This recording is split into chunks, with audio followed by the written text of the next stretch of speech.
বিসমিল্লাহির রহমানির রহিম। পরম করুণাময় ও অসীম দয়ালু আল্লাহর নামে শুরু।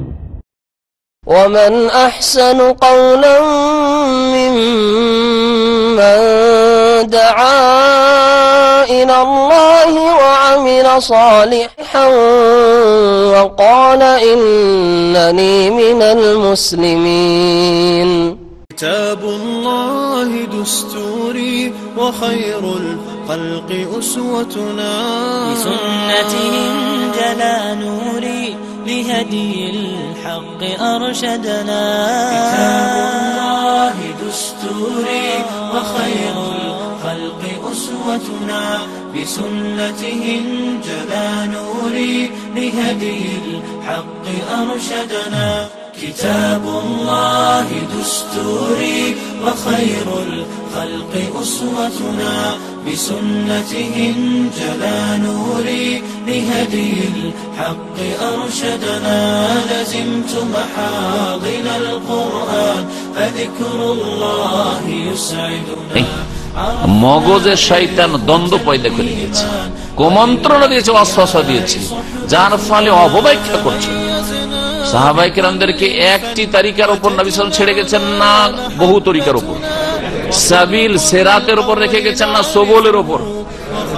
বলেন দেখি, তাহলে বোঝা গেল যে সাহাবায়ে কেরামদেরকে যেই রাস্তার উপর ছেড়ে গেছেন সেই রাস্তাই হচ্ছে নাজাতের রাস্তা। মা আনা আলাইহিল ইয়াওমা ওয়া আসহাবি। একটি দল নাজাত পাবে, পরিত্রাণ পাবে, সেই দলটি হচ্ছে আমি যেই অবস্থায় আছি। أعوذ بالله من الشيطان الرجيم. بسم الله الرحمن الرحيم. الحمد لله الذي خلق السماوات والأرض وجعل الظلمات والنور، ثم الذين كفروا بربهم يعدلون. هو الذي خلقكم من طين ثم قضى أجلا وأجل مسمى عنده، ثم قضى أجلا وأجل مسمى عنده، ثم أنتم تمترون. وهو الله في السماوات والأرض، وهو الله في السماوات وفي الأرض، يعلم سركم وجهركم ويعلم ما تكسبون. وما تأتيهم من آية من آيات ربهم إلا كانوا عنها معرضين. فقد كذبوا بالحق لما جاءهم، فسوف يأتيهم أنباء ما كانوا به يستهزئون. ألم يروا كم أهلكنا من قبلهم من قرن مكناهم في الأرض ما لم نمكن لكم، وأرسلنا السماء عليهم مدرارا، وجعلنا الأنهار تجري من تحتهم فأهلكناهم بذنوبهم، وأنشأنا من بعدهم قرنا آخرين. ولو نزلنا عليك كتابا في قرطاس فلمسوه بأيديهم لقال الذين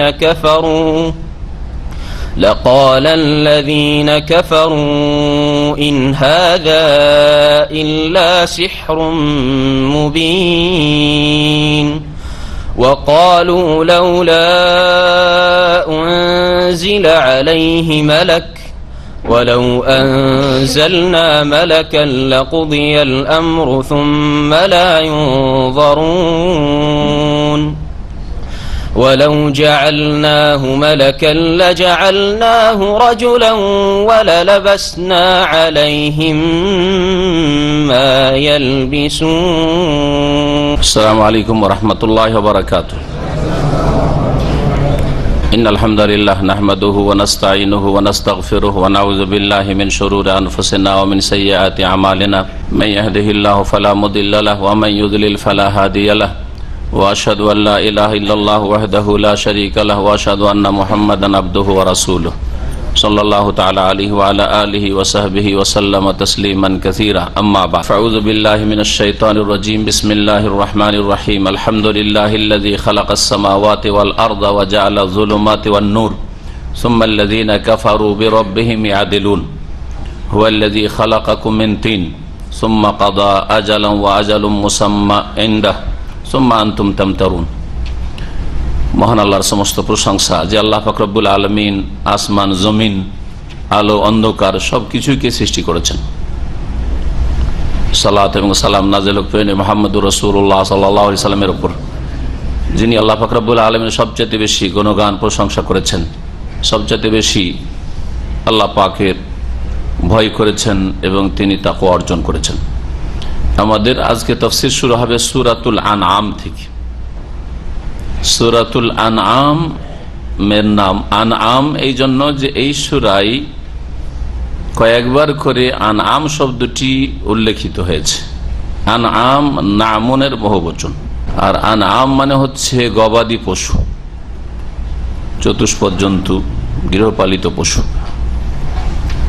এই আনআম সম্পর্কে এই সূরায় উল্লেখ করা হয়েছে। এখান থেকে নামকরণ হয়েছে এই সূরার সূরাতুল আনআম। এই সূরা আল্লাহ রাব্বুল আলামিন শুরু করেছেন আলহামদুলিল্লাহ দিয়ে, আল্লাহ পাকের প্রশংসা দিয়ে। যেমন সূরা ফাতিহা আল্লাহ পাক শুরু করেছেন আলহামদুলিল্লাহ দিয়ে। এরকম কোরআনে কারিমে 5টি সূরা রয়েছে যে সূরাগুলি আল্লাহ পাক শুরু করেছেন আলহামদুলিল্লাহ দিয়ে।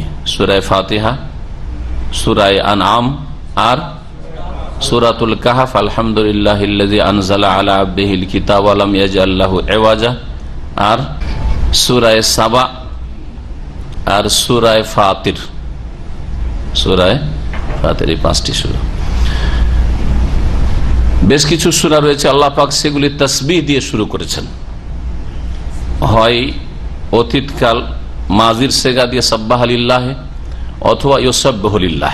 এই সূরাকে আল্লাহ পাক শুরু করেছেন আল্লাহ পাকের প্রশংসা দিয়ে, বাণী আল্লাহ, আর আল্লাহ প্রশংসা করছেন। তো আল্লাহ কি নিজের প্রশংসা করছেন? সূরা ফাতিহা তাফসীর শুরু করার আগে এবং সূরা আনআমের তাফসীর শুরু করার আগে এই বিষয়টি বুঝে নিতে হবে। সূরা আনআম কার বাণী?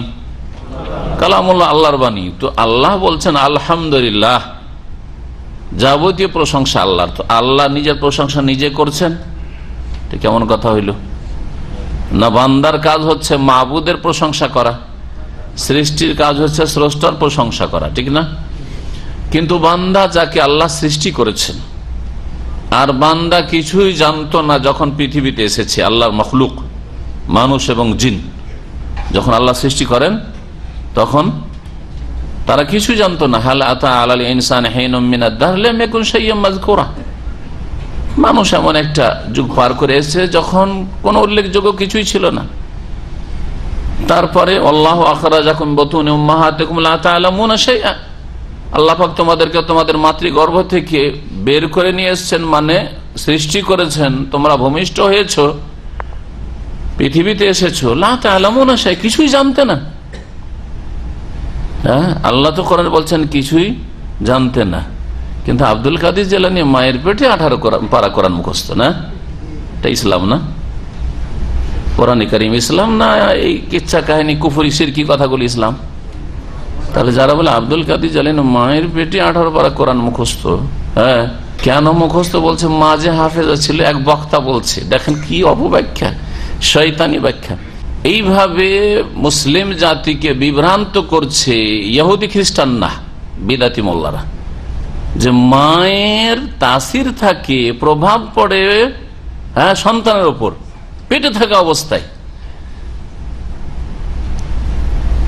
আর মা যেহেতু হাফেজা আব্দুল কাদের জিলানীর, সেই জন্য পেট থেকে মুখস্থ, বুঝছেন?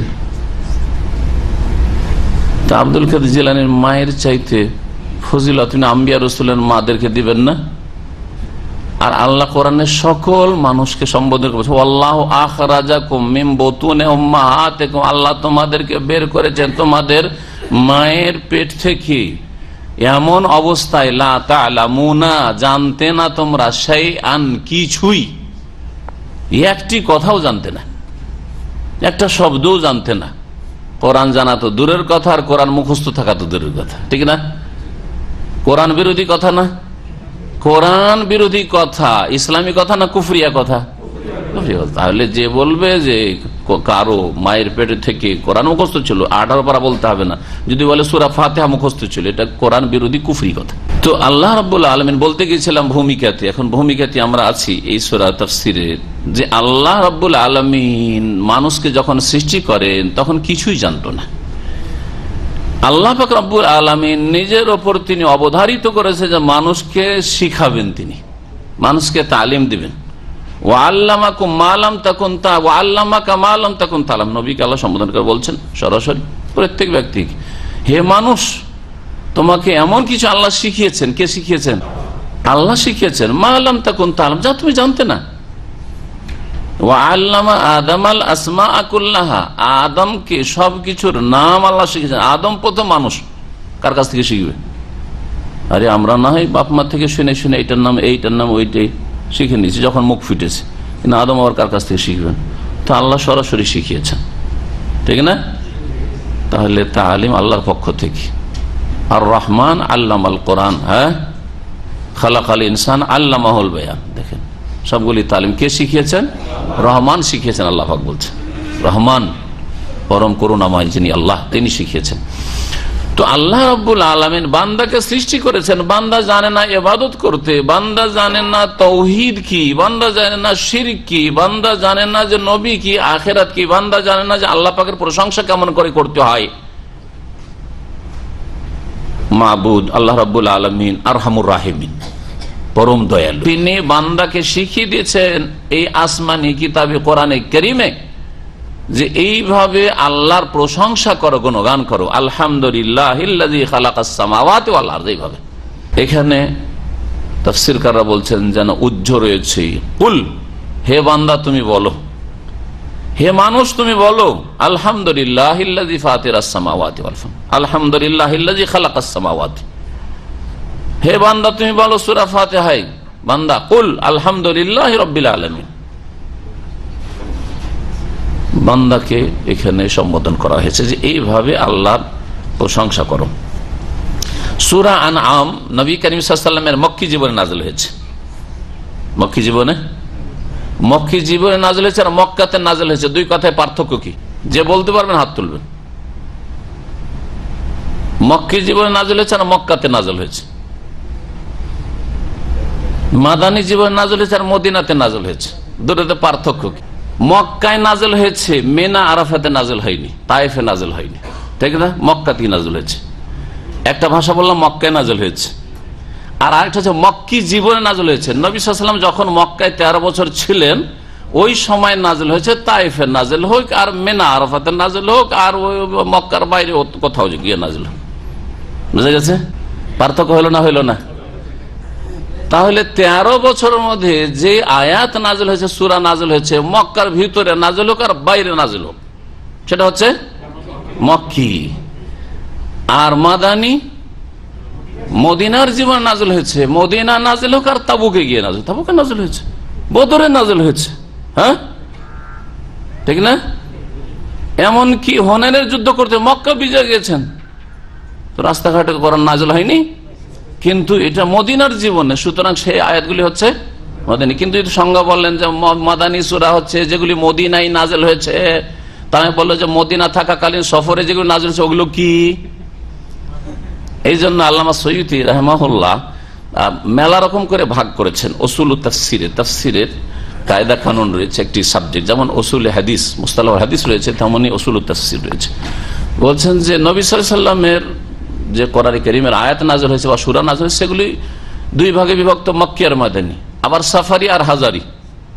সাফারি মানে যেগুলো সফরে নাযিল হয়েছে সাফারি, আর যেগুলো অবস্থানকালে নাজিল হয়েছে সেগুলি হচ্ছে হাজারি মক্কায় হোক আর মদিনায় হোক। জি, তো মক্কি সূরার সংজ্ঞা কি বলবেন? যেগুলি মক্কায় নাজিল হয়েছে নাকি? মক্কি জীবনে নাজিল হয়েছে বলবেন না যে মক্কায় নাজিল হয়েছে। তাহলে প্রশ্ন থাকবে যেগুলো তাহলে তায়েফে নাজিল হইলো ওটা কি?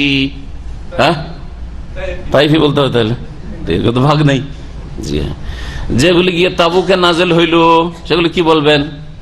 খাইবারের যুদ্ধে গিয়ে নাজিল হইল তাবু কি খাইবারই বলবেন? এরকম তো সূরার নাম নাই, আয়াতের নাম নেই। জি, মক্কি সূরা। মক্কি সূরার বিষয়বস্তু সম্পর্কে যেহেতু আমাদের ধারাবাহিক কয়েক বছর থেকে তাফসীর চলে আসছে এই সেন্টারে আলহামদুলিল্লাহ, আর শেষ হতে যাচ্ছে ইনশাআল্লাহ। এক বছরের মধ্যে আমরা এই তাফসীর শেষ করবো। আল্লাহ পাক যদি সুস্থ রাখেন, হায়াত রাখেন, আল্লাহ পাক আমাদের সকলের হায়াত রাখেন, যারা শুনছেন যারা বলছেন। আর আল্লাহ পাক রব্বুল আলামিন যেন এইরকম বহুবার কোরআনে কারীমের তাফসীর করার আর শোনার আল্লাহ পাক যেন তৌফিক দান করেন। আল্লাহ পাক এই খিদমত যেন কবুল করেন। মক্কি সূরার মূল বিষয়বস্তু আকীদাগত বিষয়, কারণ মানুষের রোগ মেলা রকম আছে। এক হচ্ছে আকীদা, বিশ্বাসের রোগ, এক হচ্ছে ইবাদতের ক্ষেত্রে ভুল ত্রুটি, আর এক হচ্ছে আখলাক, চরিত্রের রোগ। চারিত্রিক অধপতন, অবনতি, সবগুলি সংশোধনের প্রয়োজন রয়েছে। কিন্তু কোনটা আগে? বিশ্বাস আগে ঠিক করতে হবে। আল্লাহ সম্পর্কে বিশ্বাস, আখিরাত সম্পর্কে বিশ্বাস, রাসূল সম্পর্কে বিশ্বাস, আল্লাহ পাকের বিধান কোরআনে কারীম সম্পর্কে বিশ্বাস, ভালো মন্দ তাকদীর সম্পর্কে বিশ্বাস, মালায়েকা সম্পর্কে বিশ্বাস, এগুলিকে আগে ঠিক করতে হবে। এর সাথে যেসব বিষয়গুলি সংশ্লিষ্ট আকীদার বিষয়, বিশ্বাসের বিষয়, সেগুলিকে ঠিক করতে হবে। আকীদা হচ্ছে কিবলার মতো, নামাজ পড়ার আগে আগে কিবলা নির্ণয় করতে হবে।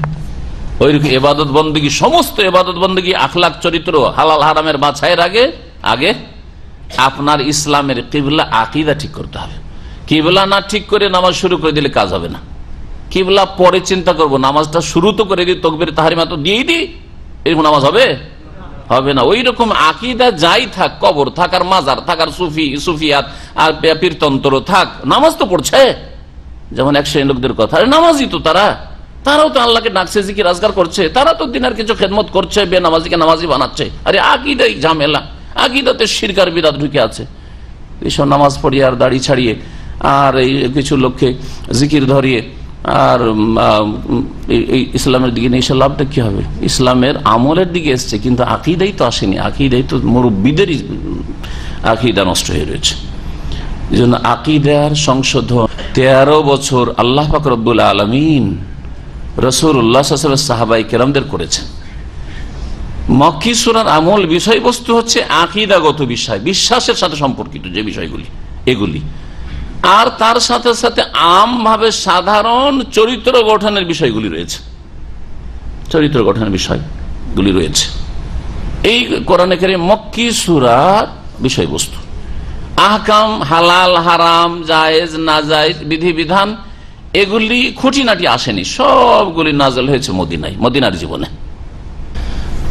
এই সূরা সম্পর্কে আব্দুল্লাহ বিন আব্বাস রাদিয়াল্লাহু তাআলা আনহু সাহাবায়ে কেরামদের মধ্যে সবচেয়ে বড় মুফাসসির যাকে বলা হয়, তিনি বলছেন উনজিলাত সূরাতুল আনাম বিমাক্কাতা, সূরা আনাম মক্কায় নাযিল হয়েছে। তাবরানীতে রয়েছে, এটি তিরমিজিতে রয়েছে আর তাবরানীতে রয়েছে। আব্দুল্লাহ বিন আব্বাস তিনি বলছেন নাযারাত সূরাতুল আনাম বিমাক্কাতা লাইলান জুমলাতান ওয়াহিদা। আর একটা অতিরিক্ত রয়েছে তাবরানীতে, আব্দুল্লাহ আব্বাস রাদিয়াল্লাহু আনহু বলছেন যে মক্কায় সূরা আনআম রাতের বেলা নাযিল হয়েছে আর একবারে শুরু থেকে শেষ পর্যন্ত নাযিল হয়েছে। শুরু থেকে শেষ পর্যন্ত পুরো সূরা আনআম একসাথে এক রাতেই নাযিল হয়েছে নবী করিম সাল্লাল্লাহু আলাইহি ওয়াসাল্লামের উপর মক্কি জীবনে। অন্যান্য সূরার ক্ষেত্রে কিছু নাযিল হয়েছে, কিছু অন্য সময় নাযিল হয়েছে, একবারে নাযিল হয়নি। অধিকাংশ সূরাগুলির ক্ষেত্রে এরকম রয়েছে। যখন নাজেল হচ্ছিল হাওলাহা সাবউনা আলফা মালাক, 70,000 ফেরেশতা মক্কাতুল মুকাররমায় নেমে আসে। ইয়াজআরুনা হাওলাহা বিতাসবিহ, যখন জিবরাইল আলাইহিস সালাম রাসূলুল্লাহ সাল্লাল্লাহু আলাইহি ওয়াসাল্লামের কাছে নিয়ে আসেন সূরা আনআম ওহী, তখন এই 70,000 মালায়েকা ফেরেশতা তারা তাসবিহ করছিলেন, চিৎকার করে তাসবিহ করছিলেন, সুবহানাল্লাহ পাঠ করছিলেন, আল্লাহ পাকের তাসবিহ করছিলেন। এখন শুরু করি তাফসীর। আল্লাহ পাক রব্বুল আলামিন ইরশাদ করছেন, বিসমিল্লাহির রহমানির রহিম, আলহামদুলিল্লাহিল্লাযী খালাকাস সামাওয়াতি ওয়াল আরদা। যাবতীয় প্রশংসা সেই আল্লাহর, যিনি আকাশসমূহ এবং জমিন সৃষ্টি করেছেন। আলহামদ প্রশংসা, হামদুন মানে প্রশংসা, কিন্তু যাবতীয় যে আমরা তর্জমা করি, তাফসীর করি, এটা কোত্থেকে আসলো? আল শব্দ থেকে, আলিফ লাম থেকে। আল আরবি গ্রামারে কয়েক ভাগে বিভক্ত, তার মধ্যে একটি হচ্ছে আল ইস্তিগরাকের জন্য। ইস্তিগরাক মানে ব্যাপক অর্থপূর্ণ, সমস্ত রকমের প্রশংসাকে শামিল, যত রকমের প্রশংসা হয় সবগুলিকে শামিল। এই আল আরবির এটি হচ্ছে অলংকার। আরবি ভাষা যে অত্যন্ত রিচ ভাষা, অন্য কোন ভাষার মুখাপেক্ষী নয়। আজ অন্য কোন ভাষাকে নেই, তাহলে নিজের মতো করে রঙিয়ে নেই এমন ভাবে যে বোঝা যায় না যে এটা অন্য কোন ভাষা। কিন্তু বাংলায় যখন আমরা বলি, ইংলিশ ঢুকিয়ে বোঝা যায় এটা ইংলিশই বলছি। হ্যাঁ, অমুক ব্যক্তি আমার ফেভার করলো না, বোঝা গেল যে ফেভার ইংলিশই বললাম, তাই না? হ্যাঁ, খাবারে কোনো টেস্ট নেই, বোঝা যাচ্ছে ইংলিশ, তাই না? কিন্তু আরবিতে যখন ঢুকিয়ে নেওয়া হয় তখন আরবিকরণ করে নেওয়া হয়, ওতে আর গন্ধ ইংরেজির থাকে না।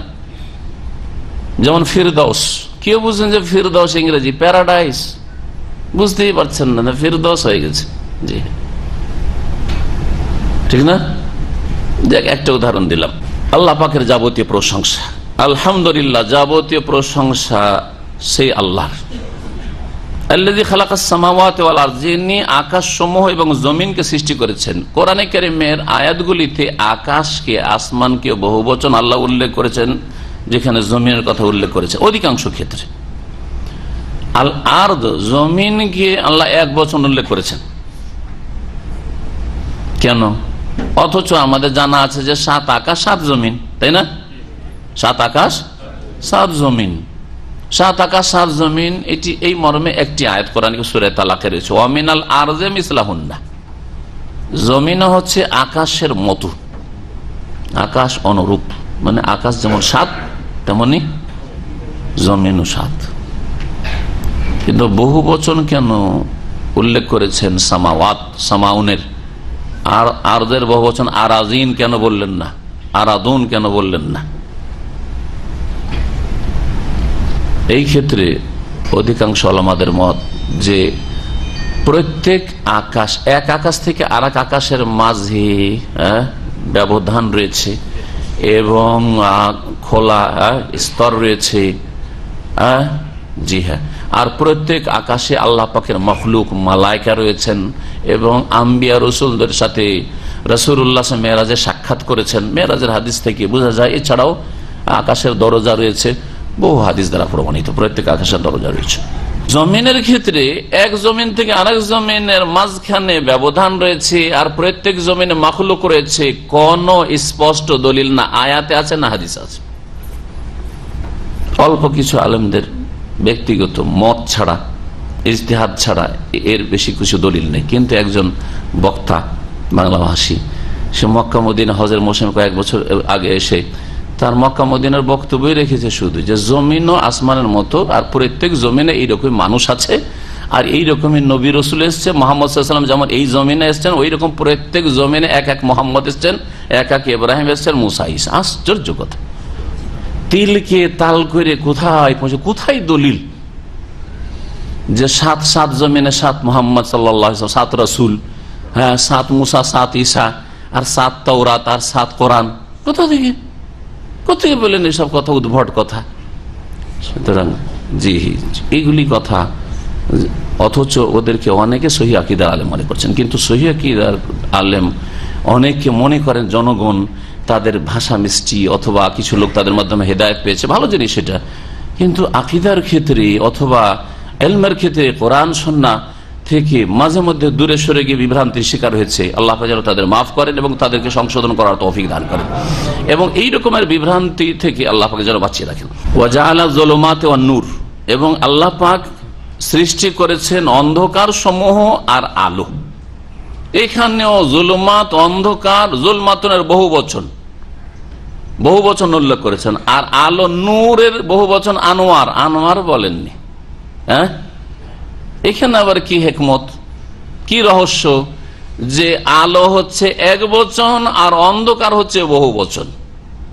যারা বুঝছেন হাত উঠাবেন।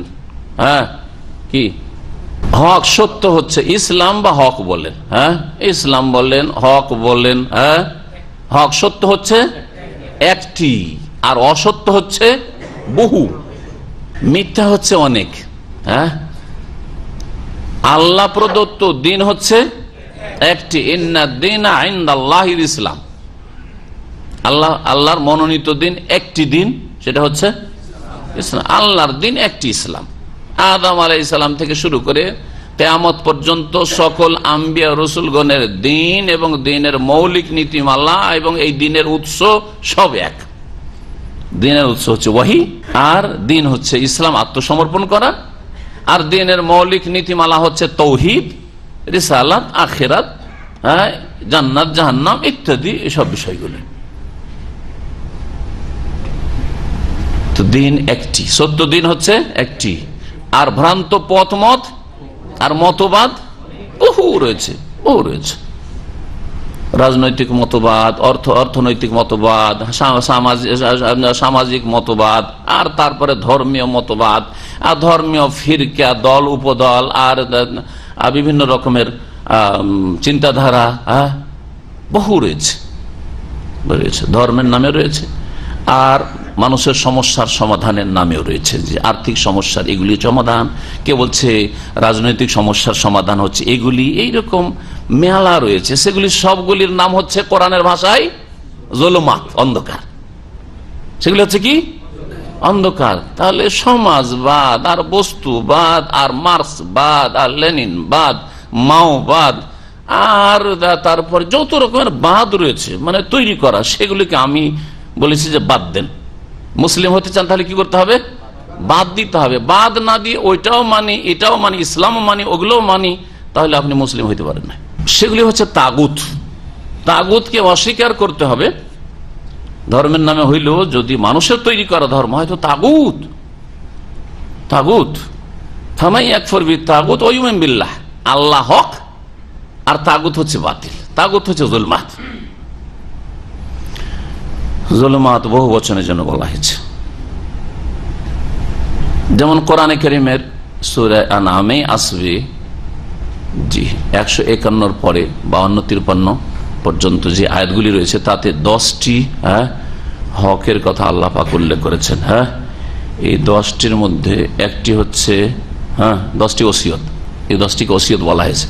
10টি ওসিয়তের একটি ওসিয়ত উপদেশ হচ্ছে আল্লাহ পাকের যে ওয়া আন্না হাযা সিরাতি মুস্তাকিমান, নিঃসন্দেহে এটি হচ্ছে আমার দেয়া সরল পথ, সোজা পথ। ফাত্তাবিউহু, সেটি তোমরা অনুসরণ করো। ওয়ালা তাত্তাবিউ সুবুল, তোমরা বহু রাস্তার অনুসরণ করিও না। সিরাত এক বচন, যেটা হক সত্য, সেটা হচ্ছে ইসলাম, যেটা হচ্ছে সিরাতুল্লাহ, আল্লাহর রাস্তা, সেটা হচ্ছে জান্নাতের রাস্তা। আর সবুল, ওয়ালা তাত্তাবিউ সুবুল, বহু রাস্তা, বহু রাস্তা হচ্ছে জুলমাত। এখানে জুলমাত বলা হয়েছে, আর ওখানে কি বলা হয়েছে? সবুল।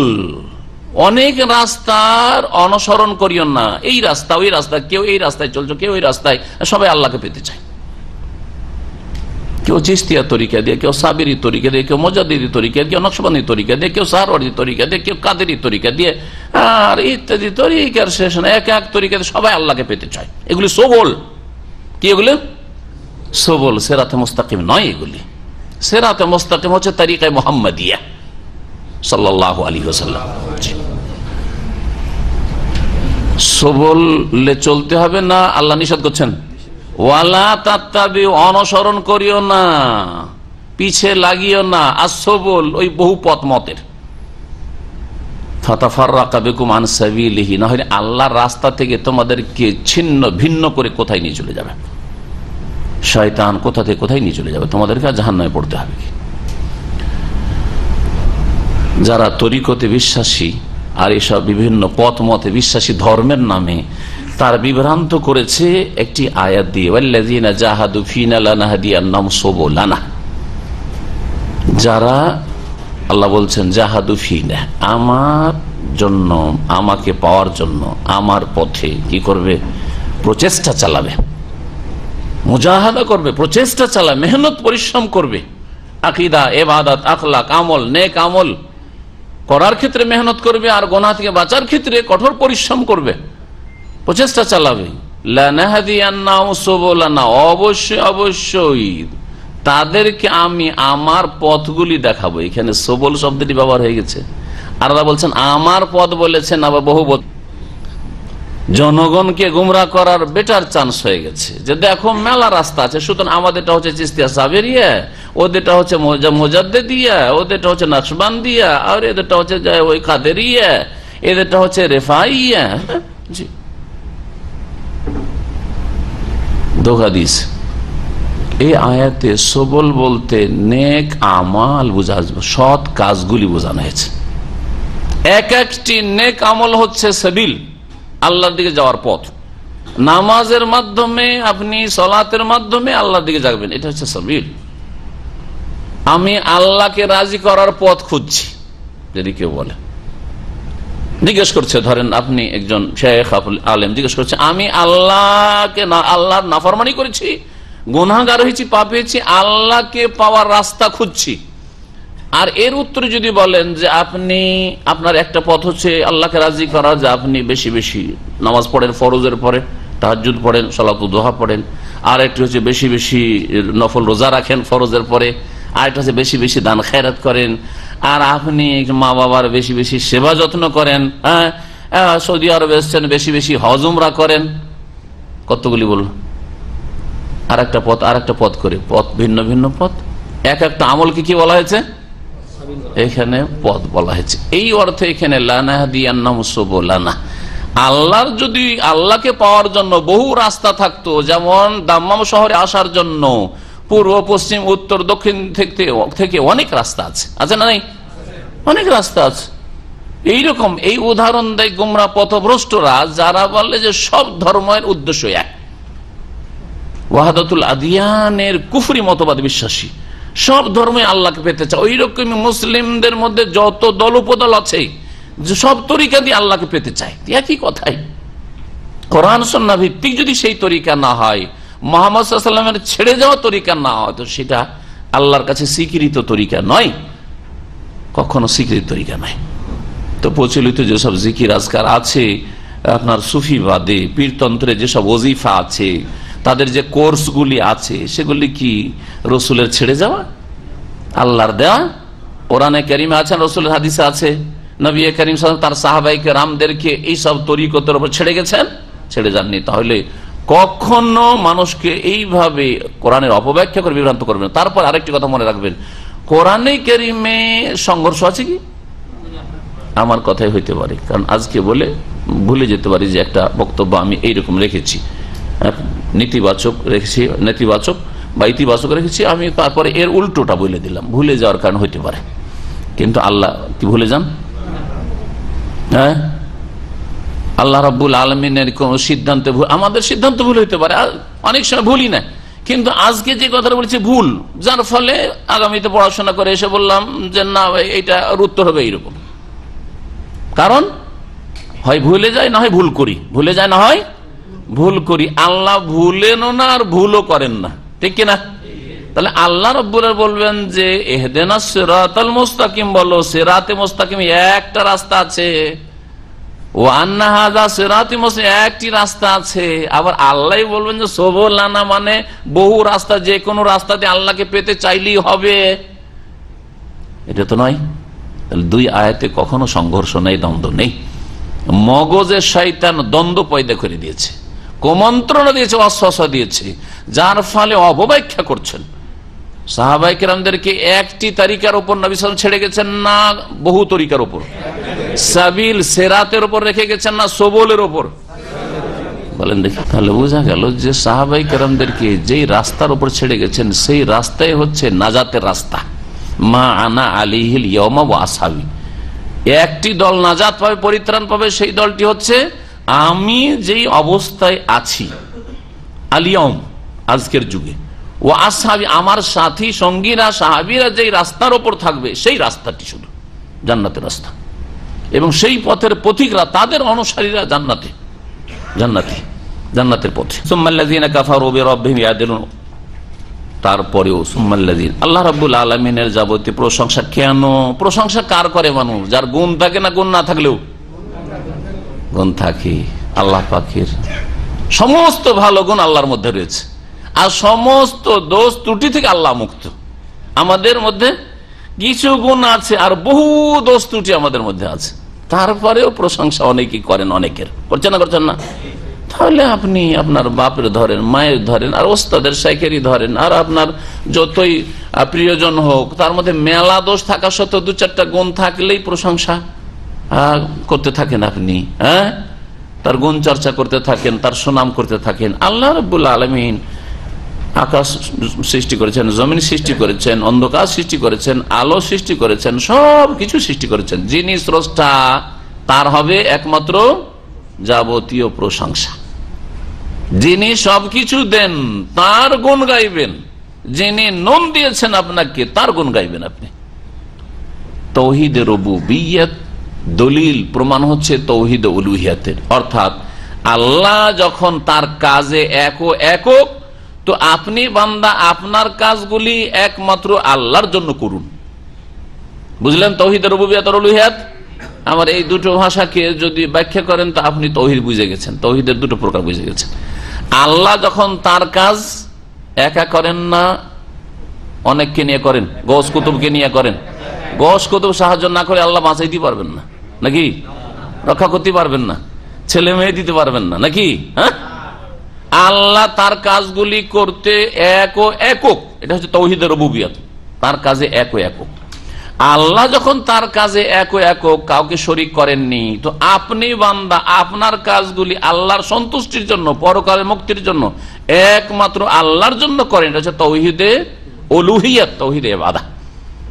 বান্দার কাজ আল্লাহর জন্য একমাত্র সুনির্দিষ্ট করা। তারপরেও কাফের যারা, তারা আল্লাহর সমকক্ষ সমতুল্য করে অন্যকে। তাই বলছে সুম্মাল্লাযীনা কাফারু, এত দোষ সত্ত্বেও আল্লাযীনা কাফারু, যারা কুফরি করে, যারা কাফের, বিরাব্বিহিম ইয়াদিলুন, তাদের প্রতিপালকের সমকক্ষ স্থির করে বা সমতুল্য স্থির করে। ইয়াদিলুন আদল থেকে, আদল বলা হয়, আদলের কয়েকটি অর্থ রয়েছে, এখানে দুটো অর্থ নেওয়া যাবে। একটা অর্থ হচ্ছে যেটা প্রসিদ্ধ, আর অনুবাদক, বাংলা অনুবাদক এই অর্থটা নিয়ে তর্জমা করেছে, তারা অনুবাদ করেছে। আদল মানে হচ্ছে বরাবর, আদল মানে হচ্ছে বরাবর করা। তো তাহলে কি সমান করা? তাহলে কি অর্থ করলাম? এজন্য কাফেররা আল্লাহ সবকিছু করলেন, তারপরেও আল্লাহর সমকক্ষ সমতুল্য করে অন্যকে, সমকক্ষ করা, সমতুল্য করা, আদল মানে। এজন্য আরবি ভাষায় বর্তমান যুগে ভাইরা ভাইকে আদিল বলা হয়, বুঝলেন? ভাইরা ভাই বলেন না আপনারা?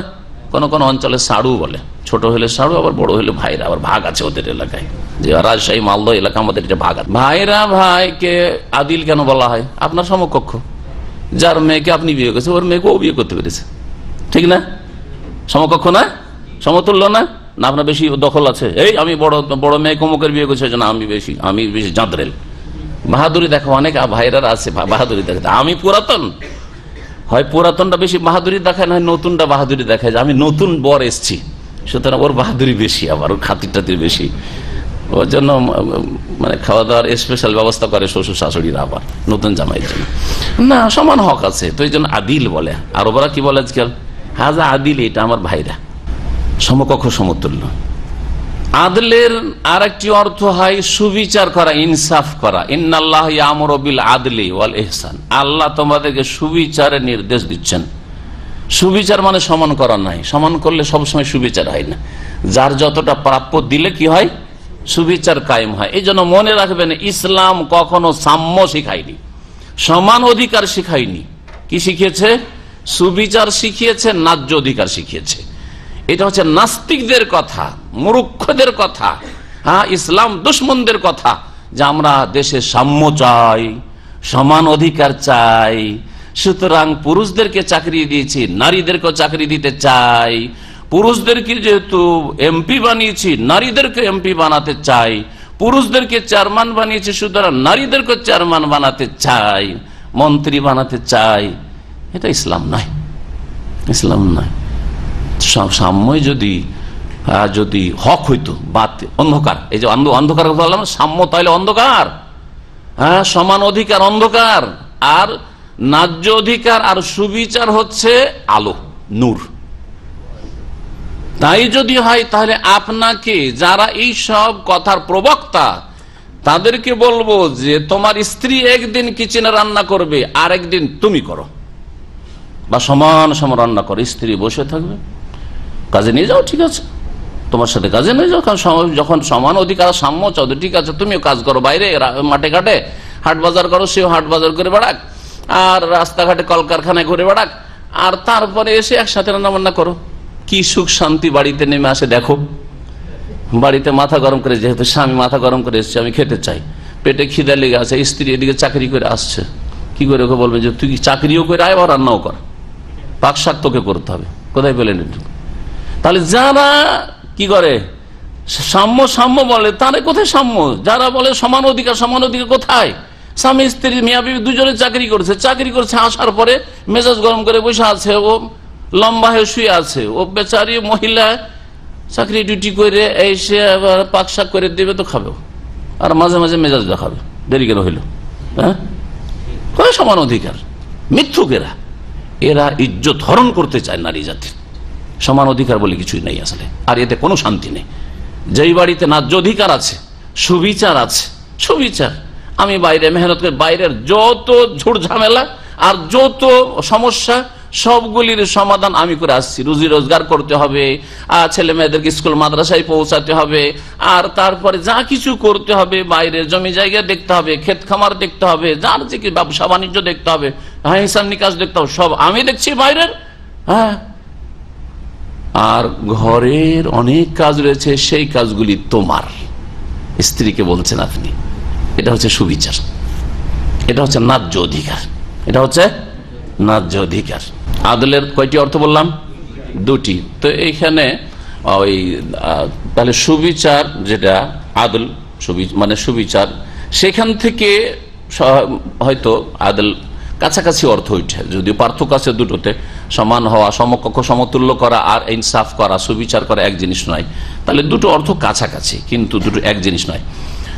তৃতীয় অর্থ এখানে নেওয়া যেতে পারে, সেটা হচ্ছে আদল মানে হচ্ছে সরে যাওয়া, বাঁকা হয়ে যাওয়া, বক্র পথ অবলম্বন করা, আদল মানে হয়। জি, এক জায়গা থেকে আরেক জায়গায় সরে যাওয়া, রূপান্তরিত হওয়া, স্থানান্তরিত হওয়া, বক্র হয়ে যাওয়া, ঝুঁকে যাওয়া, এইসব অর্থগুলি হয়। এগুলি সব কাছাকাছি অর্থ, একই অর্থ। এই অর্থ ব্যবহার করা হয়, আরবি ভাষা ব্যবহার করা হয়। জি, তাহলে কি অর্থ এখানে হবে? আয়াতে তাফসীর হবে। এই অর্থটা বাংলায় কেউ করেনি, কিন্তু এই তাফসীর করা যেতে পারে। সুম্মাল্লাযীনা কাফারু বিরাব্বিহিম, এরপরেও আল্লাহ আসমান জমি সৃষ্টি করলেন, আল্লাহ আলো আলো অন্ধকার সৃষ্টি করলেন, তারই যাবতীয় প্রশংসা। এতটা সত্ত্বেও যারা রবের সাথে কুফরি করে, যারা কাফের, তার সুম্মাল্লাযীনা কাফারু, যারা কাফের বিরাব্বিহিম ইয়াদিলুন, বা কাফারু বিরাব্বিহিম, যারা রবের সাথে কুফরি করে, তারা ইয়াদিলুন মানে সত্য পথ থেকে বক্র পথের দিকে ঝুঁকে যায়। ইয়ামিলুন, ইয়াদিলুন মানে কি তাহলে হবে? ইয়ামিলুন, তারা ঝুঁকে যায়, সরল পথে না থেকে এইদিকে ঝুঁকে যায়, ওইদিকে ঝুঁকে যায়। ডান দিকে বাম দিকে কার পথ আছে? শয়তানের পথ আছে। যেমন নবী করিম সাল্লাল্লাহু আলাইহি ওয়াসাল্লাম লম্বা একটা রাস্তা, সিরাতে মুস্তাকিম এক্সাম্পল দেওয়ার জন্য লম্বা একটা লাইন দিয়ে, আর তারপরে ডান দিকে দু তিনটে আর বাম দিকে দুটো, বললেন যে এটা হচ্ছে হাজা সাবিলুল্লাহ, এটা হচ্ছে সিরাতে মুস্তাকিম, আর এগুলি হচ্ছে হাজি সবল, এগুলো হচ্ছে সবল ছোট ছোট রাস্তা। অফিকুল্লে সাবিলিন শয়তান, আর প্রত্যেক রাস্তায় এই যে ছোট ছোট রাস্তাগুলি ডানে বামে রয়েছে, এগুলোতে শয়তান বসে আছে, এদু এলি, সেদিকে ডাকছে, শয়তানের রাস্তা ধরিও না। তাহলে দেখেন অর্থ কোথায় নিয়ে গেলাম। সুম্মাল্লাযীনা কাফারু বিরাব্বিহিম, অথবা যারা তাদের প্রতিপালকের সাথে কুফরি করে, ইয়াদিলুন মানে ইয়ামিলুন আনিল হাক্কি, সত্য থেকে, ইসলাম থেকে অন্যদিকে ঝুঁকে যায়, নাস্তিকতার দিকে ঝুঁকে যায়। না হলে ইহুদি খ্রিস্টান হিন্দু মতবাদে বুদ্ধিস্ট মতবাদের দিকে ঢুকে যায়। এইভাবে বিভিন্ন রকমের পথ এবং মতের দিকে তারা ঝুঁকে যায় বা বাঁকা হয়ে চলে যায়। হুয়াল্লাযী খালাকাকুম মিন তিন, আল্লাহ সেই সত্তা। আল্লাহ পাক রব্বুল আলামিনের তার রুবুবিয়াতের কিছু কথা এখানে উল্লেখ করা হয়েছে এই সূরার শুরুতে, আর তারপরে পুনরুত্থানের কথা সংক্ষেপে উল্লেখ করা হয়েছে। আল্লাহ পাক রব্বুল আলামিনের বিধান কোরআনে কারীমের কথা উল্লেখ করা হয়েছে, এবং কোরআনে কারীমের কথা যখন উল্লেখ করা হয়েছে তখন রিসালাতের কথাও উল্লেখ করা হয়েছে, কারণ রাসূলুল্লাহ সাল্লাল্লাহু আলাইহি ওয়াসাল্লাম কোরআনে কারীম নাযিল হয়েছে। আর মক্কার রোগ এইগুলি ছিল, আল্লাহ সম্পর্কে জ্ঞান ছিল না, পুনরুত্থান সম্পর্কে তাদের স্পষ্ট কোনো ধারণা ছিল না, নবীকে তারা অমান্য করেছে, অস্বীকার করেছে, নবীর উপর কোরআনে কারীম নাযিল হয়েছে সেটাকে তারা জাদু বলেছে অথবা কাব্য বলেছে ইত্যাদি। আল্লাহ পাক বলছেন আল্লাহ সেই সত্তা যিনি তোমাদেরকে কাদা মাটি থেকে সৃষ্টি করে। তিন মানে হচ্ছে কাদা মাটি, রসাল মাটি। এক পর্যায়ে সেটা কি ছিল, যখন সেটাকে ভিজিয়ে দেওয়া হয়েছে, পানির সাথে মিক্স করা হয়েছে, তখন সেটা কি হয়ে গেছে, তিন কাদাই পরিণত হয়েছে। ওই পর্যায়ের কথা আল্লাহ পাক বলছেন। আদম আলাইহিস সালাম প্রথম মানুষকে সৃষ্টি করেছেন, তোমাদেরকে সৃষ্টি করেছেন, শব্দ তো বহু বচন কুম, কিন্তু আমাদের সকলকে কি মাটিতে সৃষ্টি করেছেন? প্রথম মানুষ আমাদের পিতা আদম আলাইহিস সালামকে মাটিতে সৃষ্টি করেছেন, এবং মাটির উপাদানই হচ্ছে মানুষের আসল। সুতরাং আমাদের প্রত্যেকের মধ্যে মাটির আর পানির কি রয়েছে, উপাদান রয়েছে। এই জন্য আল্লাহ পাক বলছেন প্রত্যেক জীবন্ত বস্তুকে আমি ওয়া খালাকনা মিনাল মায়ে কুল্লা শাইইন হাই, আমি পানি দিয়ে প্রত্যেক জীবন্ত বস্তুকে সৃষ্টি করেছি। পানির কথা আল্লাহ বলেছেন। প্রত্যেক সৃষ্টিতে পানিও আছে আর মাটির উপাদান আছে, বিশেষ করে মানুষ। সুম্মা কাযা আজালান, অতঃপর তিনি সময় নির্দিষ্ট করেছেন। আজাল, আজাল মানে হচ্ছে নির্ধারিত সময়। সুম্মা কাযা আজালান, আল্লাহ পাক রব্বুল আলামিন চূড়ান্ত ফয়সালা করেছেন। আজালান নির্দিষ্ট সময়, এই নির্দিষ্ট সময় মানে মৌত। আল্লাহ তোমাদেরকে সৃষ্টি করেছেন আর তোমাদের একটা মৌতের সময় কি করেছেন, নির্ধারিত করেছেন। আগেও হবে না, পরে হবে না। ওয়া আজালুন মুসাম্মান ইনদাহু, এবং তার নিকটে আরেকটি নির্ধারিত সময় রয়েছে। এই দ্বিতীয় আজাল, দুইবার করে এখানে আজাল বলা হয়েছে। প্রথম আজাল বলতে কি বোঝানো হয়েছে, মৃত্যুর মুহূর্ত বলা হয়েছে। জি হ্যাঁ, ওয়ালা ইউআখিরুল্লাহু নাফসান ইযা জাআ আজালুহা, আল্লাহ বলছেন যে কোন ব্যক্তিকে আল্লাহ পাক ছাড় দেবেন না, অবসর দেবেন না যখন তার কি চলে আসবে, আজল চলে, মানে মৃত্যুর মুহূর্ত চলে আসবে। আজাল মানে ওখানে তাহলে প্রথম আজাল বলতে মৃত্যু বোঝানো হয়েছে, দ্বিতীয় আজাল বলতে বোঝানো হয়েছে মৌতের সময় থেকে শুরু করে পুনরুত্থান পর্যন্ত, বিচার দিবসের দিন পর্যন্ত এই সময়টা বরজাখী জীবন। মানুষ মরে যাওয়ার পরে যে মাটিতে মিশে গেল, যে যেখানেই দাফন হইলো বা শেষ হলো সেখানেই থাকলো, আর তারপরে কিয়ামতে বিচার দিবসে যে আল্লাহ পাক পুনরায় জীবিত করে উঠাবেন, এই সময়টাকে কি বলা হয়েছে, আজালুন মুসাম্মা। একটা নির্ধারিত সময় রয়েছে ইনদাহু, তার নিকট, মানে তার চূড়ান্ত জ্ঞান একমাত্র তার নিকট, আল্লাহর নিকট রয়েছে। কেউ জানে না যে আর কত বছর এই মৃতদেরকে থাকতে হবে, তারপরে পুনরুত্থান মানে বিচার দিবস হবে, কিয়ামত কখন হবে কেউ জানে না। ওয়াইনদাহু মাফাতিহুল গায়ব, গায়বের চাবি সমূহ মাফাতি, আর গায়বুল মাফাতিহুল গায়বে খামসা, নবী সাল্লাল্লাহু আলাইহি ওয়াসাল্লাম হাদিসে রয়েছে যে মূল গায়ব হচ্ছে পাঁচটি, যেই পাঁচটির কথা আল্লাহ পাক সূরা লুকমানের শেষ আয়াতে উল্লেখ করেছেন। কি, ইন্নাল্লাহা ইনদাহু ইলমুস সাআ, প্রথমটি হচ্ছে কিয়ামতের চূড়ান্ত জ্ঞান, কোন সালে কখন কিয়ামত হবে। সুতরাং কেউ কল্পনা জল্পনা করে বলে দিবে, অথচ একজন আলেম, এটা তার জন্য মোটেই শোভা পায় না, এটা আকীদার ভুল। আর ৭৫ বছর আর ১০০ বছর খুব বেশি হইলে, আর জন্মে গেছে ইমাম মেহেদী, আপনারা তো পাবেন, আমিও আশা করি পাবো, এরকম রাহি কথা। সুম্মা আনতুম তামতারুন, অতঃপর তোমরা কি করছো, সন্দেহ করছো। তারপরে সন্দেহ করছো, আল্লাহ পাক মৌতের সময় নির্ধারিত রেখেছেন, তারপরে মৌতের পরে কতদিন তোমাদেরকে মাটিতে থাকতে হবে, তা উঠানো হবে, এর জ্ঞানও আল্লাহর কাছে রয়েছে। আল্লাহ পাকের এইসব গুণ থাকা সত্ত্বেও তোমরা এই বিষয়গুলিতে সন্দেহ করছো, বা তোমাদের যে পুনরুত্থান হবে সে সম্পর্কে তোমরা সন্দিহান হয়ে রয়েছে। তামতারুন মানে তা শুক্কুন, মিরিয়াতুন থেকে, মিরিয়াতুন মানে সন্দেহ, মিরিয়াতুন মানে সন্দেহ, কোরআনে কারিমে শব্দটি উল্লেখিত হয়েছে। আর মেরাউন মানে ঝগড়া, কাছাকাছি। মিম রা হামজা যদি করেন তোর মানে হয় ঝগড়া করা। ওয়াহু আল্লাহ ফিস সামাওয়াতি ওয়া ফিল আরদ, ওয়াহুয়া তিনি হচ্ছেন উপাস্য মাবুদ আকাশসমূহ এবং জমিনে। এই আয়াতের একটি তাফসীর শুনেন। ওয়াহু আল্লাহ মানে কি বললাম, আল্লাহ শব্দটি এলাহুন থেকে এর উৎপত্তি। আল্লাহ শব্দের উৎপত্তি হচ্ছে এলাহুন থেকে। আল্লাহ আল এলাহ ছিল। যদি তালিল, যেটাকে সন্ধি বিচ্ছেদ বলা হয়, তালিল করে বুঝাই, যারা গ্রামার বুঝেন তাদের জন্য ফায়দা হবে। জি, সারফের যেটা তালিল, যেটাকে সন্ধি বিচ্ছেদ বলা হয়। আল এলাহ, আল এলাহতে কি করা হয়েছে, ওই হামজা যেটা মাঝখানে আলের পর এ আছে, তো ওটাকে কি করা হয়েছে, হজফ করে দেওয়া হয়েছে। হজফ করার পরে লামকে লামে ইদগাম করে দেওয়া হয়েছে, তো কি হয়ে গেল, হ্যাঁ আল্লাহ। কিন্তু আল্লাহতে একটা খাড়া যাবার লম্বা টান দিচ্ছি, এই টানের লম্বা আলিফটা কোত্থেকে আসলে বলছেন যে ওইখানে যে ওই হামজাটা হজফ করা হয়েছে, এইটার সংকেত হিসাবে ওখানে একটা আলিফ বাড়ানো হয়েছে, দিয়ে কি হয়ে গেল আল্লাহ। বুঝলেন, এবার সন্ধি বিচ্ছেদ হয়েছে। তাহলে আল্লাহ মানে এলাহুন, আর এলাহ হচ্ছে আলাহা ইয়া আল্লাহু আবাদা ইয়াবুদুর অর্থে। তো এলাহুন মানে মাবুদুন, এলাহুন মানে মালুহুন ইসিম মাফুলের অর্থে। এলাহুন মাসদার ইসিম মাফুলের অর্থে আরবি গ্রামারে, আর মালুহুন মানে হচ্ছে মাবুদুন। মাবুদ মানে যার ইবাদত করা হয়, অর্থাৎ উপাস্য। তাহলে এখন তাফসীর করে ওয়াহু আল্লাহ মানে ওয়াহু আল মাবুদু, হ্যাঁ তিনি হচ্ছেন আল এলাহ।